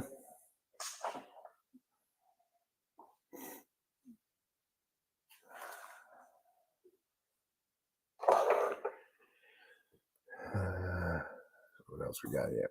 Yeah, earlier when I was talking about, and I don't know if I fully completely elaborated on that when I was talking about, yes, I was getting to the source, the central source of the sun being that focal point when we were talking about Melchizedek, the son of righteousness, ancient of days, right? A lot of this is esoterical and it deals with the occult and esoteric breakdown of what the Bible was trying to say. And as I said before, I don't have a problem with people using the Bible from an esoterical occult perspective, but all that Bible like I see people saying some whack shit and trying to use the Bible and religion, and it's just no. We don't look at it in any shape, form, or fashion. But yeah, back to the point of the sun being the central soul force of life and existence, right? Without the sun, we would cease to exist. The sun is a vital necessity for us to survive on this planet. And as when I was talking about the sun of righteousness earlier coming with healing in its wings, the sun destroys, rejuvenates at the same time. And that's why when you go back into ancient Egypt, the sun was used as one of the most powerful symbols to represent life. And it was always acknowledged that without that aspect, life would cease to exist, whether it was through the triad of Ra or Re, right? The sun was an important elemental in the whole Egyptian cosmology, right? And it's how we connected with it. The sun is, because really what the SON really is a representation of the SUN. And really you have to go back into ancient traditional Catholicism. That's why I always bring up that practice that they still do to this day in the Catholic Church, the exposition of the Blessed Sacrament. I'm telling you this because I grew up Catholic. And they do it weekly. All you got to do is look at the church schedule, a Catholic church schedule, find one by you if you want to go see it and witness it for yourself. They have this whole elaborate ritual they do every week. You might even seen it on EWTN, the Catholic religious channel. The priest, he's in his whole priest attire. He puts on this shawl because he can't touch this. It's a monstrous, and it's got the Eucharist or the communion wafer in the center of it, and it looks like a radiating sun. So now they got the SON sun within the SUN sun. This is not by accident, people. And they have this opening ritual they do. They say these prayers and they incense this monstrous, this relic. And basically, it's an artifact with the Eucharist in that looks like a radiating sun. They sense it with frankincense and myrrh. The priest lifts it up. Now he can't hold it with his hands because it's so sacred. He wraps it. He covers his hands with the shawl he's wearing, and he lifts it up and he raises it in each direction, places it down, and then it stays exposed all day where people can come in, pray, meditate, recite the rosary, and then they have a closing ritual where they put it back inside the tabernacle. Come on, man. There's so much things from the occult you can draw from that. Now, did I see it back then? Obviously not. No. But now when I look at it, I believe that's been revealed to me in my work. It was meant for me because Catholicism is very ritualistic. If you really understand traditional Catholicism, and I believe that was well, not believe it was shown to me. There was a reason why I came up through that. Spirit showed that to me because Lucifer is present all within the Catholic Church. Just gotta see it. There's really no difference. They're taking you to the illuminated ones, right? Whether it's in the form of the Son of Ra, the SUN in the form of the SUN, or whether it's in the form of the light bearer. I told you, I will sometimes, occasionally, once in a while, go sit in a Catholic mass and do what I call ritualistically steal the mass. And nobody has any clue what I'm doing. It's a beautiful thing. I love it. But yes, all that stuff is definitely connected. Yes, I mean, one of the things the drumming thing, I know these comments were earlier, so I'm just running through them. I would love one of my, as they say, bucket list things. I would love to get together as many drummers as I could, and a large number, and for all of us to be in unison playing at the same time. Just the sound and experience of that, just to see, because I've gone to the astral. I've experienced it in dreams. What would happen if that would happen? But I want to see that manifest on the physical. Yeah, it's funny. The Million Man March, first one that they did back in the '90s, about early to mid '90s. Yeah, I remember there was a bus going from where we were going, and yeah, I didn't go. Was going to go at that time. There was a few of us, but at the time we weren't NOI, but we were, you know, we were Muslim, but so we were going to go to support, but yeah, nah. Only this was early best occult show on YouTube. I appreciate that. Thank you. Ruben C. I just discovered your channel. Thank you. Appreciate that too. Ultra Instinct says, found a horseshoe by digging in the backyard and made me remember a Babalo told me I am a child of Ogun. Yeah, I could be a sign.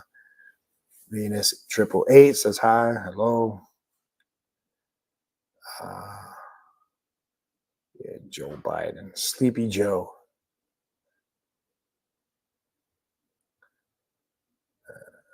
Oh, the Contras. That's another one that was going on. Yeah, remember the Contras? I didn't see that. Somebody you typed in earlier, Ultra Instinct. The Contras and the Sandinistas. Yeah, I mean, there was a lot of shit that went on back then. And when you were a kid, man, shit. I ain't gonna lie. Like I told you, the Cold War, that was probably one of the things I feared as a kid. I remember being in elementary school. I'll never forget that. I always had that fear that Russia and the United States was gonna go to nuclear war. Remember all the horrors? That was the thing back then, man. Let's hope that never happens, right? But anyway, you can't stress over things you can't control from your point. That's all. Ethiopians can be goth, low, high. What's going on? Maniac Miss. I don't know, bro. I got difference of opinion. Yeah, I'm a Beyonce hater. I ain't gonna lie. But in all seriousness, outside of the personal dislike, I don't think she's a great singer. She's average, in my opinion. I think it's more of the image and the likeness that they promote. I'm not saying she can't sing. That's not what I'm saying. But I think people blow her up being, I mean, even in the movie Dreamgirls, I always compare, for an example, like she can't hang with people like Jennifer Hudson. It's not even close. I mean, I would have to challenge anybody on that. She's not in that upper edge. She's not a Whitney Houston. She's not a Patti LaBelle. She's not in that category. Jennifer Hudson. I mean, that's just my opinion. I mean, I'm not saying she can sing, but I don't think she's that great of a singer. What is that?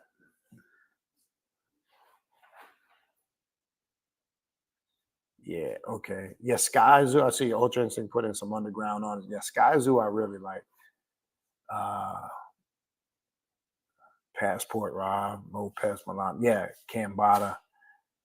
Yeah, they're Mook the Truth. There's a lot of good underground artists. But unfortunately, when you're looking now for real music, that's where you're gonna have to go. Because yeah, it doesn't exist on the mainstream level no more. All right. Eric Jones says, can you astral project and go into the astral world to find and destroy a thought form that you created, know or unknown? Sure you can. Okay. Most definitely you can. But here's the thing. There's nothing really unknown. When you say the known one, obvious, that's obvious. The unknown, all right, that's the part we need to clarify. When you leave outside of a person, place, or thing, or three-dimensional understanding, there's not anything that is unknown. It might be unknown at first when you first uncover it, but remember, anything that appears to be unknown or new, or you think you're experiencing it for the first time, you've always known it, but because of a lot of the things we're talking about tonight, you sometimes have forgotten. So you wouldn't, if you've created a thought form, right? Though you may have forgotten, which created the illusion that it's unknown, you always know, especially when it's thought forms, right? But because we've been programmed, and some can be instilled in us, right? It creates the illusion that we forgot, because sometimes at that moment, you might recognize in that moment when you uncover it, because I don't want to say it's unknown, and you go, oh man, now it's coming back to me. So you can go into that astral world and create and destroy something you forgot. So the term would be forgotten, not really unknown. But yes, you can do that. T. Carter, what's going on? Hope everything's good. Oh, you throwing some more artists? Shay Norris, Saba to go. Yeah, Isis Asset, Tierra Whack. Yeah. Yeah. Oh, there's definitely, man. Again, when I was talking about that earlier, I was talking more mainstream. What they're promoting, what they're putting out front. They will never put any of those female artists out front because it's not, shaking, showing skin and talking about the same bullshit. So they're never going to put those type of artists out there because that doesn't sell. That's not what they're promoting. So I agree with you. Those are all fire female MCs, 100%. And yes, you have to go to that underground, circuit to really look for good music, especially, hip hop.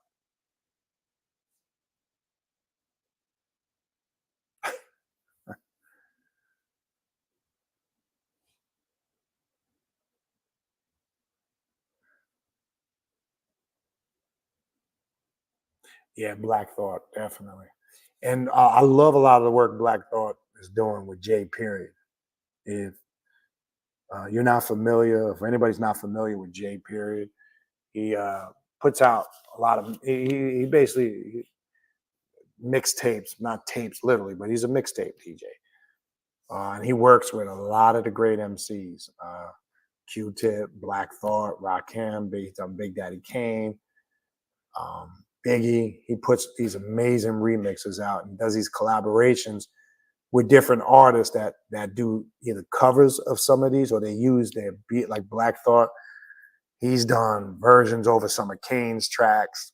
Rakim, he's collaborated with him. But yeah, if you haven't checked out Jay Period, just Google him. He's got an Instagram page. He's got a website. He's on Bandcamp.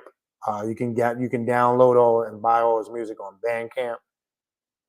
Man, I went and got his. Let me show you this. It's pretty cool. Let me grab it since you brought that up. Oh my God.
So he's got a thing on there. I just want to show this because I thought this was pretty cool. I got this a little while back.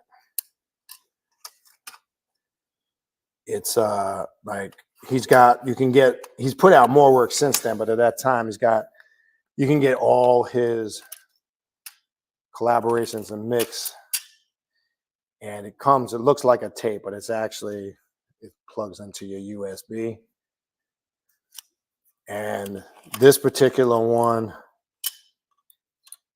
here, and it comes with this was his 10th anniversary thing, and it comes with, I mean, this book is phenomenal. It's a small little booklet, but it's got everything that's contained in there and the history of it. On this particular one here, it's got Best of the Roots,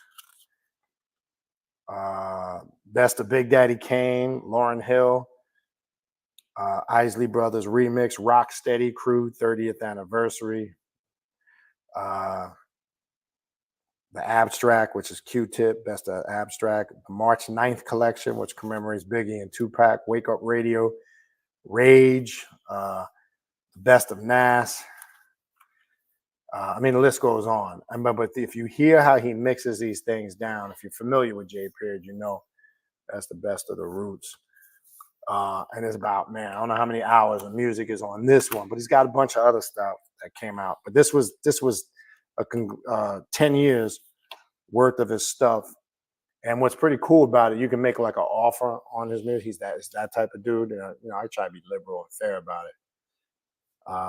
But man, you could play that for hours. The way he mixes that stuff down is phenomenal. But yeah, check out his website.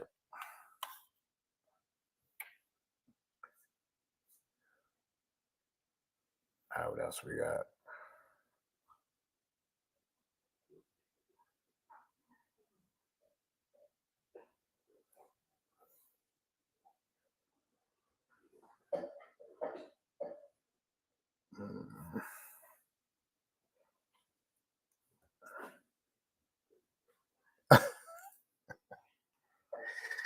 Yeah, it's crazy. Maniac Mitch said, "Oh yeah, I'm not saying Drake ain't got no good music. No, he does. There's some. I'm not even gonna lie. There's some stuff I like. What I was saying earlier was everybody's trying to sound like him, though, right? He kind of was the first. Well, in this period, he made that kind of sing along, but see, he does it different than other people. People that try to mimic it and copy it, it's just too much. That's the point I was trying to make earlier. I mean, I'm not saying look, I'm not saying that he ain't got good shit. He does have some good shit, some stuff I like, but there's some trash stuff too. I'm not gonna lie. But I know there's some of that stuff, is done for a reason. But no, I mean, definitely there's some good stuff. His stuff is good.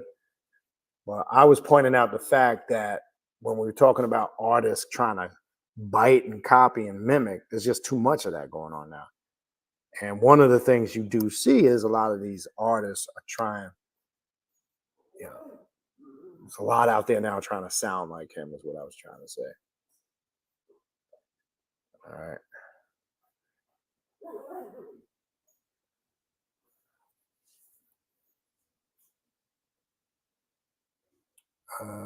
Transit says, just found out a dude I used to tag with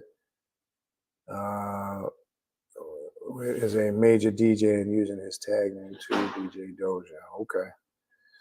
Yeah, man. Like I was saying, unfortunately, if you're not in that scene anymore, the mainstream has eliminated the DJ, unfortunately.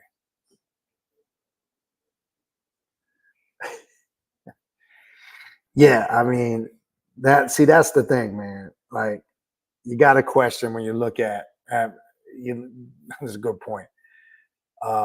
We remember, some of us who are older, yeah, he started out on that Nickelodeon show, Degrassi High, it's just another example how the A&R in the industry uses. It's just hard for me to believe all the gangster stuff. It's just that, this is what they do. They take these people. I'm not saying, look, there's some dudes that are about that lifestyle. They live that lifestyle. So I'm not saying that's not the case. But yeah, I never was really buying into that. I don't know. I agree. I do think certain people are implanted and put there, for a reason. Again, I'm not a huge fan. There's some stuff I do like, very selective stuff, probably 7 or 8 songs. But look, a lot of it, you got to understand when it comes to this preference, a lot of it is age, generation. That's got a lot to do with it. And it's opinion, it's perspective. So, I mean, everybody's entitled to it. But it's hard for me. I agree. I'm glad you brought that up. It's hard for me not to see the Degrassi. Every time I see him, it's like, play the kid in a wheelchair on Degrassi. Yeah. So it makes me kind of question that whole yeah, I get it.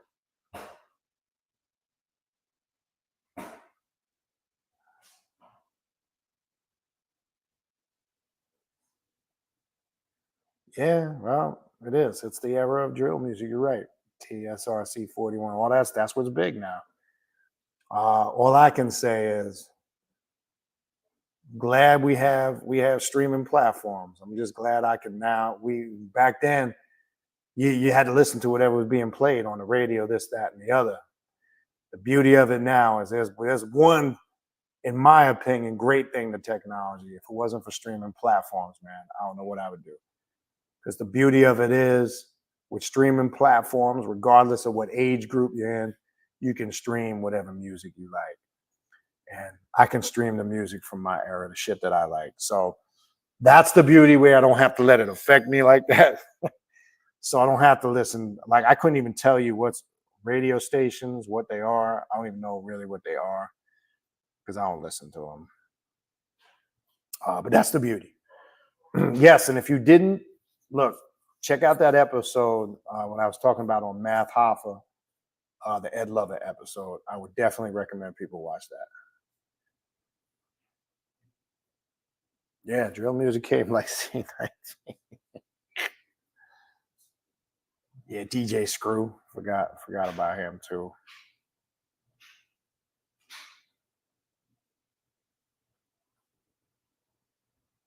Yeah. Well, that's how it is now with the kids. Yeah, they get their own menus now. We didn't get that back in the day. You ate whatever was cooked. You didn't eat, you didn't eat. And guess what? Parents didn't care. They send your ass to bed hungry. Yeah, the Saturday morning cartoons back in the day. That was big. Yeah. It's funny because even the cartoons have changed. Okay. Oh man.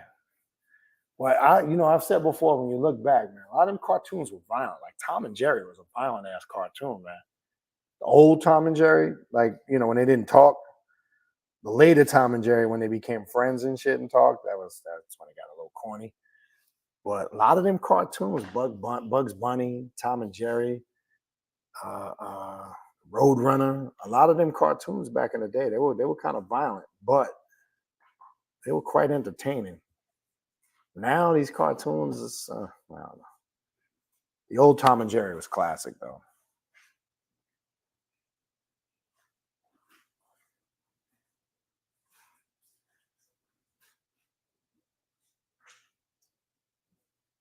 Yeah, Logan says we sat down together. Yeah, back in the day, that's what I mean. You had to sit down and eat for dinner. Everybody sat down and ate together. They don't. It's gone. That's what I'm saying. Yeah, well, if you were lucky to ask what you wanted, yeah. I mean, yeah. Oh, forbid you changed your mind. Yeah, that didn't go over too well.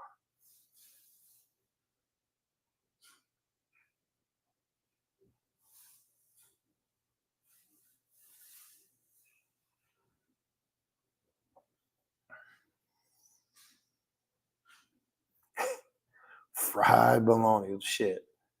What about heating a sandwich up with an iron? That's a whole nother story. Fried bologna. Yeah. Mayonnaise sandwiches, lettuce sandwich, mayonnaise and lettuce sandwich. Shit we used to eat, man. But we turned out all right. You guys remember Fluff? I don't know if anybody remembers Fluff. LFUF. It was white shit that came in a jar. You had peanut butter, you had jelly, and there was a shit that was popular in the 80s, Fluff. I think it's still around. Somebody say you can still get it.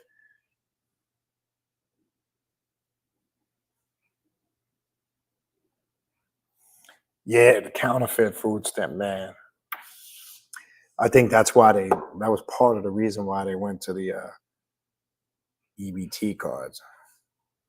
Or you write a bad check. Yeah, that was the other route back then. Write a bad. Because back then they didn't have like the telecheck and all that.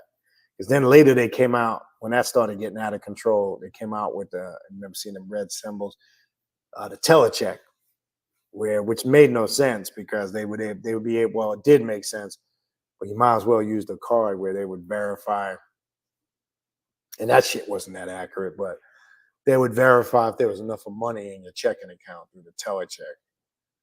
Because yeah, motherfucker, people were writing bad checks, man.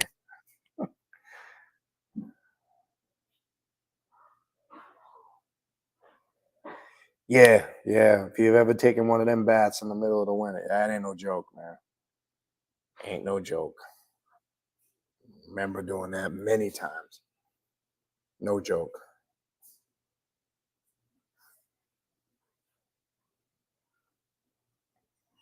Oh yeah, Santa Claus, Satan Claus, all that shit. Yeah, look, man. Look. Guess what? We in September. September just began. I'm already thinking about Christmas. Like I said, don't get me started on the Christmas. I'll be here all night talking about some Christmas. Yeah, I love old school Christmas music's the shit. Yeah, Amazon's got a great station for that during the year. Classic. I think it's called Classic uh, Christmas Tunes or something. I play that shit all the time. Huh? What was that?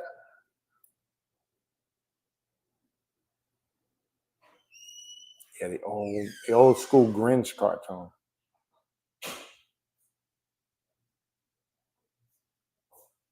Did you say something? You sure? Oh, all right. I think I'm about to wrap this up, folks.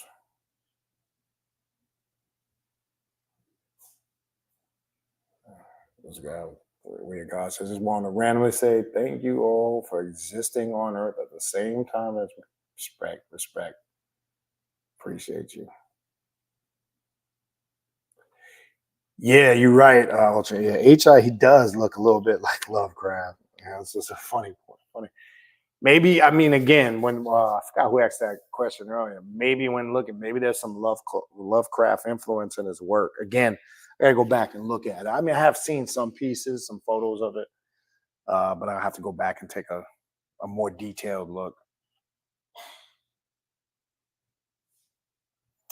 TSRC 41, long ass. Excuse me. Is there any way to objectively prove the existence of the soul without using the physical material world to explain it? Objective or subjective or just a man-made concept? All right, let's evaluate this real quick because I think the way you worded this is a little confusing. Okay, so let's just go through this real fast. Is there any way to objectively prove the existence of the soul? When we're saying objective or our objective consciousness, right? No, that's only theory and perspective. So objectively, you can have your theory if you're basing it on subjective experience. Now, the problem is when you get to the subjective understanding of it, that can't transition down to the collective accepting it objectively. Now, the second part of the way you word, without using the physical slash material world to explain it, objective or subjective, right? So you got to be careful when you intertwine those words. No, it's going to be completely impossible as a whole to explain it without, because when you're trying to explain, if an individual is asking that and they're confined and they're asking that in a three-dimensional existence governed by person, place, or thing, you wouldn't be able to answer that to some degree without including things from the physical material world to explain it. Because even though it is not physical or material to any aspect at all, but you have to use when you're explaining it. Now, to understand it, this is something I can only share subjective from my experience, but you would have to have your own experience to validate it. Okay.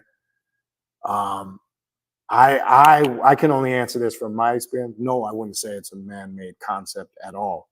It's very real. And I can only confirm that through my spiritual work I've done outside of what we would term person, place, or thing, or three-dimensional, whether it's through my ritual work, through astral travel, the dream world, out-of-body experiences, but that's personal. So going into a long, drawn-out talk about my personal experiences is pointless, because if a lot of people listening didn't have those same experiences, it's not real to them. So to raise yourself up to understanding that on a deeper level, whether yourself or anybody listening is at a point where they're not sure it's real or they might think it's a man-made concept, that's just unfortunately something you will have to uncover through your work, through your studies, and your ritual practices. Okay. But I can only answer that from my experience and my own, personal ones. I definitely wouldn't say it's a man-made concept. In my experience, it's very real. But if we are not, we're talking right now, people, what we're in our mundane three-dimensional existence. How would you really be able to explain that? Not just that, there's other things you could put in that category too, without using it. So hopefully that helps. Wheel God says, I come from a long line of Masons. I have a grandfather that signed the Declaration of Independence. His name was Abraham Clark. I thought you were going to say Abraham Lincoln. Let me stop. That's cool. That's a long lineage. Yeah, that's what it was. The remake. I got to go catch that. I knew they did something to it. Oh, TikTok. Yeah, I don't fuck with the TikTok. Everybody, I don't know. I'll say that now, but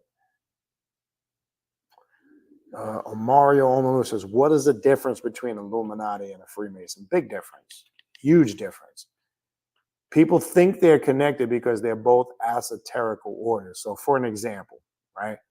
Masonry or Freemasonry, right, only takes you through what they call degrees. So for an example, most Masons, some stop at what they call the blue house and they don't go any further. So what's the blue house? The blue house is only the first 3 degrees of Freemasonry, which is the ended apprentice, the fellow craft degree, and the master mason degree. After you complete the 3 degrees in the blue house, it's optional if you want to continue your Masonic journey. So after that, you have the choice to either go the Scottish Rite, which goes up to the 32nd degree, and the York Rite, which takes you to the same point, but the path is a little bit different. So the York Rite deals more with Hebrew mysticism. It indulges deeper in Solomon's Temple, where the Scottish Rite deals more with esoterical and occult perspectives. Some choose one or the other. Some have done both, such as myself. Some do the York Rite and the Scottish Rite, but it's optional. Now, I'm just giving you the quick summarization. That's Freemasonry. Illuminati has nothing to do with Freemasonry. It's a degree. So what happens is, for an example, in the Rosicrucian order, when you get into the temple degrees, and the Rose Cross is a degree in the Scottish Rite.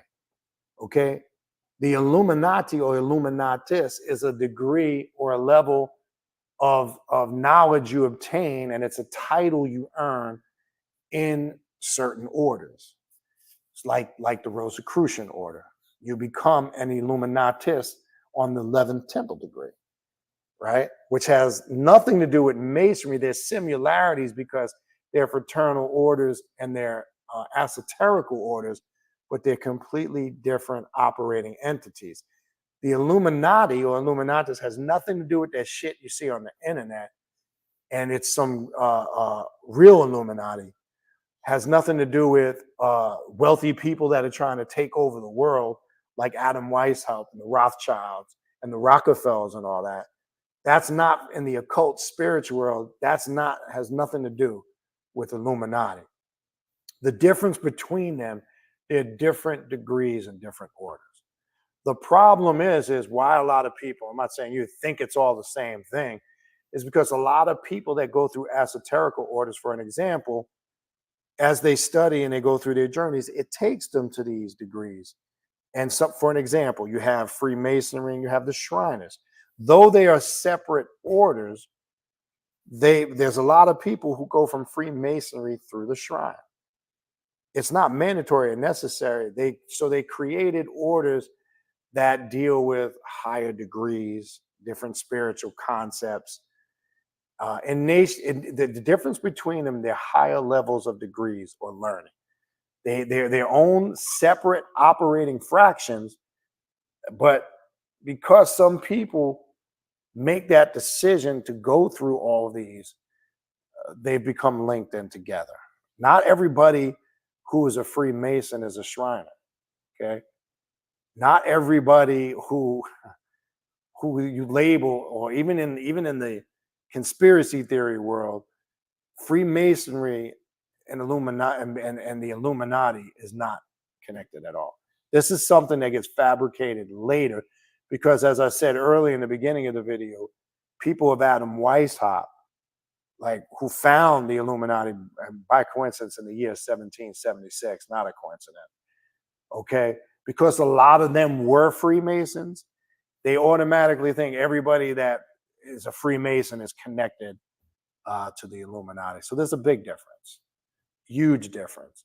It's just those that don't know and just listen to what they read on the internet and what they see in movies and on, all these conspiracy theory platforms will get sucked in with that. So it's not the same thing at all. And like I say, the Illuminatus, or becoming Illuminati, an illuminated one, is a degree in the esoterical cult order of the Rosicrucians. So it's definitely completely different. Johnny Rockwell, greetings. Pythagoras Lodge, number 10, Westfield. Yeah, I'm 236 out of Boynton Beach, Florida. I don't know if you are, well, I can look it up. I don't know if you are FNAM, AFNAM, International, Prince Hall, which that gets into a whole bunch of other politics, which I've always been against. But for those that don't know, you do have different, I don't want to say they're different branches. For the most part, it's Masonry, but even within Masonry, they've created fractions, which I've disagreed with for years. You have the Prince Hall Lodge, which usually is comprised mostly of African Americans. And if you know the history of Prince Hall, some states won't recognize Prince Hall, which is stupid, right? Because when we're Masons, we're all Masons. It don't matter. And it's just a bunch of political shit. They don't recognize the charter and all this stupid shit. But a lot of that is dissipated. Then you got international. Then you got 3-letter and 4-letter, AF and AM, F and AM. I actually originally, when it came up, AF and AM. There's not a lot of AF and AM lodges. And then, demitted to an F and AM lodge, which F and AM is probably the most, known. But yeah, but good to see you here, Johnny. This is a possibility. Reintroduce tech back into humanity. The Mayan calendar looks similar to the CERN machine. Yeah, that's a good point. Never really noted. That's a good point. The rise and fall. Who knows? Yeah, I mean, this is what I was saying earlier, and that's why I brought up Rudolf Steiner's work. He was talking about a lot of stuff back then that's happening now. I mean, you go back to this stuff was being talked about, 80, 90, 100 years ago. It's nothing new. Everything recycles itself. But there was people who were on top of this years ago. It's just it becomes, we get awed by it now because we're seeing it in real time now. You remember a lot back then, a lot of people were talking about what we're seeing happening now. So yeah. Oh, okay. All right, Austrian. All right. How Gator. You just changed your avatar. Okay. Yeah, that's right. I mean, you look it's crazy because or teleporting. I wish we had the ability to just beam up and go somewhere, right? Yeah, they were showing all this stuff. That's what I'm saying. And that's another thing. You look at whether it was movies, TV shows, they were showing this shit. A lot of the incense, and I know this, and that's how I became drawn to it. There's different blends, but what they use in the Catholic Church and those in the masses and there's frankincense and myrrh. But there's different blends of it. Sometimes it's they got cedar wood in it that gives it a certain smell. There is a group where I get my stuff, and I found them on eBay.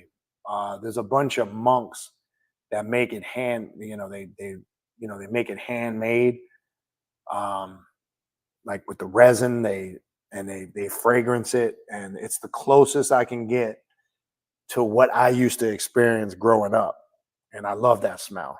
It takes me that smell. Uh, there's actually a couple of good ones. I actually go on. I think it's Ziegler. I go on to. There's a lot of online uh, Catholic companies. Like here, I got one here that's real good. Hold on, shit.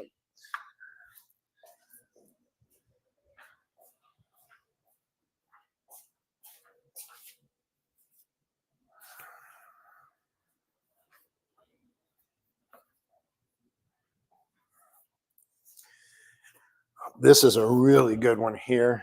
I don't know if you can see it. It's called Pontifical Incense, and I've got this off of it. As you see, it's got the I know I got the thing on. It's got the cedar wood chips in it. It's got the rocks, the frankincense, the myrrh. I mean, just the smell of it is awesome. You can it's Ziegler, Zeigler. There's a lot of online. If you go to a real online Catholic supply company, they got this one. The Jerusalem one is good too, but this one is really good. And I bought what? How many pounds is this? It's like 2 or 3 pounds. Oh no, I'm sorry, it's 1 pound. Wow, thought it was bigger than that. But this is the type of shit I use for my rituals. And it burns phenomenal. But that would be a good. It's Zeigler, Ziegler Catholic. Hold on, let me Google this shit. I get it for you right now.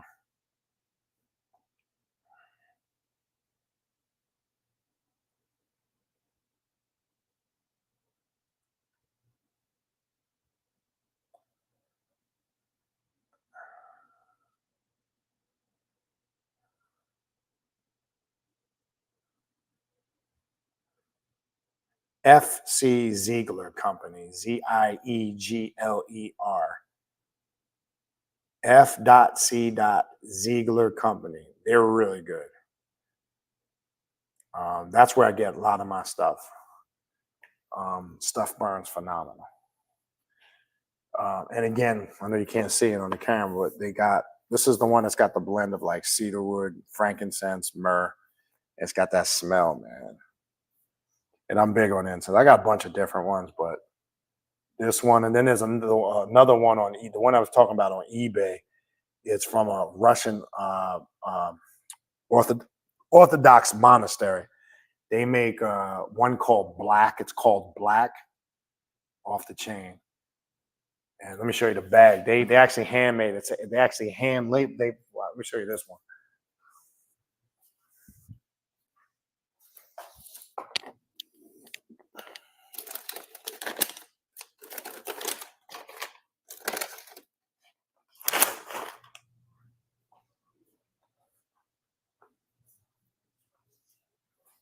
Yeah, so these are made in a Russian Orthodox monastery. This one's called Black, and if you see, they hammer on it. It's these. It's a like a. They're chunks. It's very I don't not pasty, but they're like rocks, but they have like a resin on them. You can feel them. This shit is off the chain. This one here is called Byzantine. As you can see, it's got the Russian writing on it. It takes a little while to get them, but you see how it's got that paste. I don't know if you can see that. That's like the resin that it soaks in. This one, it's almost like a chalky substance, but it burns really good. And this is Orthodox handmade. All this shit. And this one here, that shit smells good as fuck. This is sandalwood. And again, you can see like how you guys can see the chalkiness, like the substance to it. Good stuff. But this is the type of stuff I use for rituals, right? When I'm doing my own personal rituals or those that's on Patreon, when you see that I'm burning stuff and this type of stuff I use. I don't use that cheap shit, right? There's a lot of garbage out there. And to me, when you're doing your ritual work, it's very important. To me, it's very important to have the right smell, because smell is a spiritual faculty. Sense of smell incites thought too, right? We know this. Okay. It incites thought. Yes, the sun creates and destroys black holes. Yeah, she's not Shaka Khan either. I agree with you, Mika. Look, look, call me a Beyonce hater. I think it's more about image. Like, eh, uh, bottom line is when you look at, for an example, the movie Dream, Jennifer Hudson sings circles around her. Nobody can tell me anything else. I'm sorry. Uh,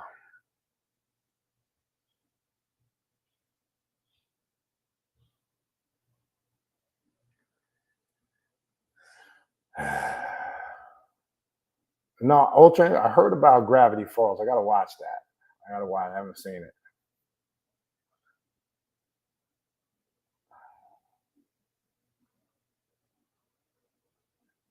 Yeah, J Period's off the chain. If some of you know, if you're familiar with him, but check him out, man. Love his mixes. Yeah, we about to wrap this up.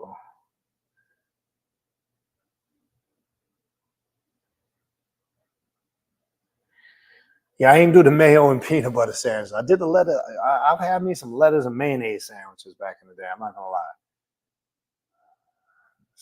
That's what we did, man. Yeah, fluff was like marshmallow. Yeah, so I was on the fluff kick for a while as a kid, man. I don't know what the hell was in that stuff, man. But yeah, do they still make that shit? Hold on. Yeah, you got me wanting to look that shit up.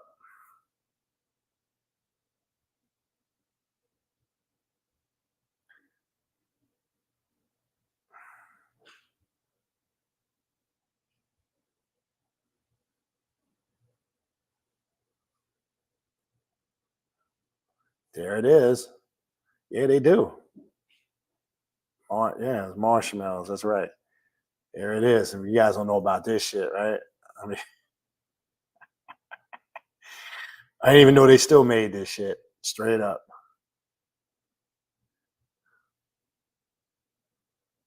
That's fluff, people. If you've never seen that, it comes in a jar. You used to spread it on bread. I used to put this with peanut butter. I didn't even know they still made this shit. Honestly, show how out of touch I am. That's fluff. Marshmallow in a jar. You put that with some peanut butter. Shit. Or some Wonder Bread. That was the shit back in the day. Yeah, man. Bring back memories.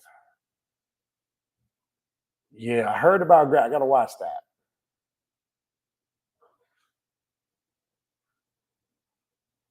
Yeah, the Sandman. When that first came out, I believe I did a whole video on that. Sandman was off the chain. I got hooked on that. I watched all those. Yeah, the Jap. I've gotten some before in the past from Japan too. I definitely they make some good stuff too. But yeah, I'm big on the incense, especially for my ritual work. Cereal. I did the cereal water thing. When you ran out of milk, I think. Yeah, I'm telling you, man. I'm telling you, man. People don't understand, man.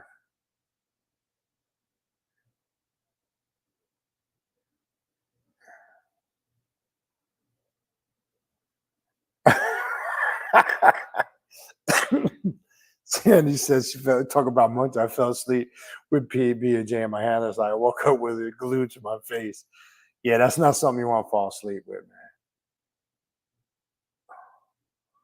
Yeah, oh, that's a good, yeah. I'll look into that Anthony video, UFOs under the ocean.